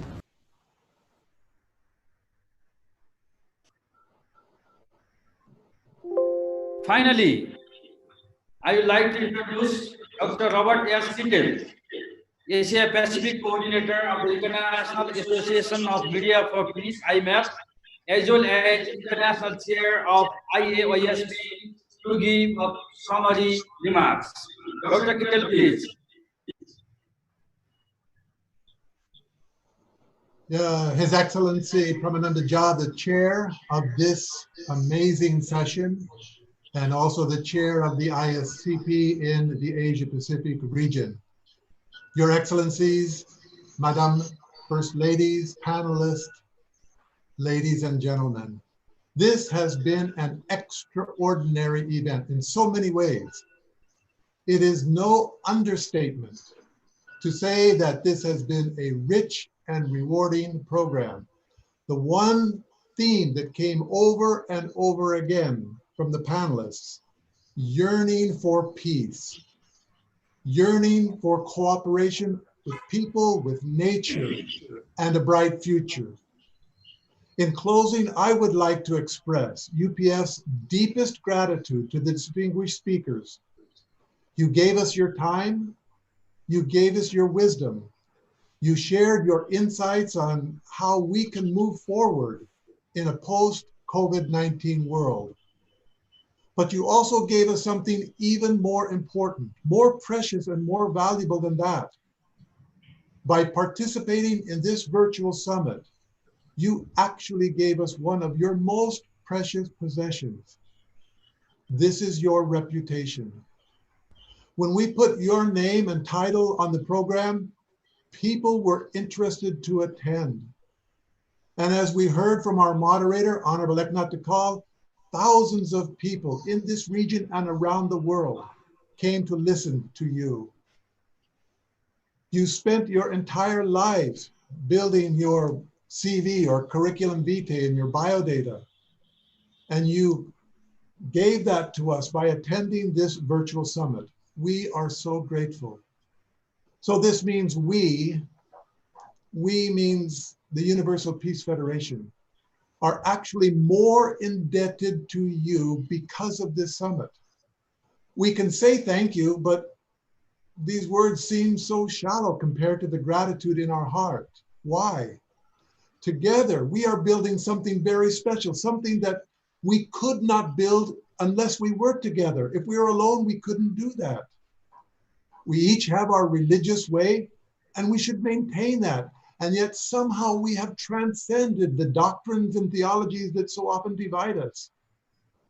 We are proud patriots of our nation, and we should be, but we have transcended nationality by interacting together on this global stage. We are members of various ethnicities, but we are moved beyond race, becoming, in one sense, colorblind as we only worry about the character of our hearts and the future of our children. Together, we are building a global family, which has the same values as our own families. These are the universal values that we talk about in the theme: interdependence, mutual prosperity, and universal values. Together with Mother Moon's inspiration, guidance, and love, or well, we can use another word, a synonym for love, sacrifice. We are building a global movement, a sacred, almost holy, virtuous global community that has the same values of family that we cherish and want in our own families. Together, we are learning to live for the sake of others and how important that is. This is by definition what it means to be good. I will close by asking the blessing of heaven on you, your family, and your nation. I look forward to meeting you again Sunday, August 9th at the Rally of Hope. Mother Moon will be there this time. Please mark it on your calendar. Thank you very much. Thank you, Dr. Robert S. Kittle, for presenting their side summary. Finally, we have come to the conclusion of this virtual summit.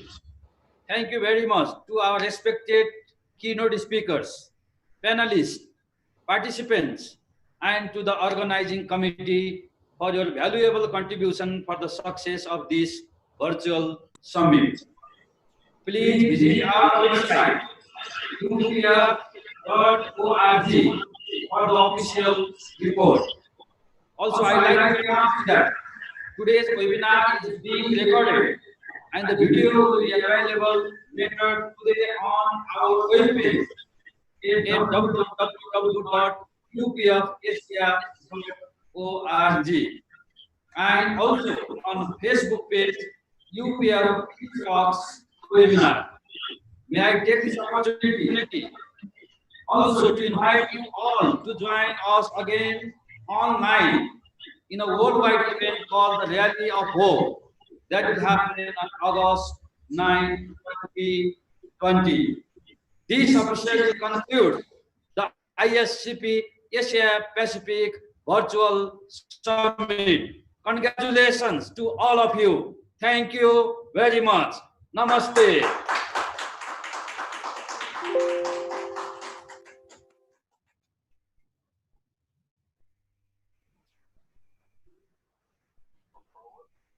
Thank you.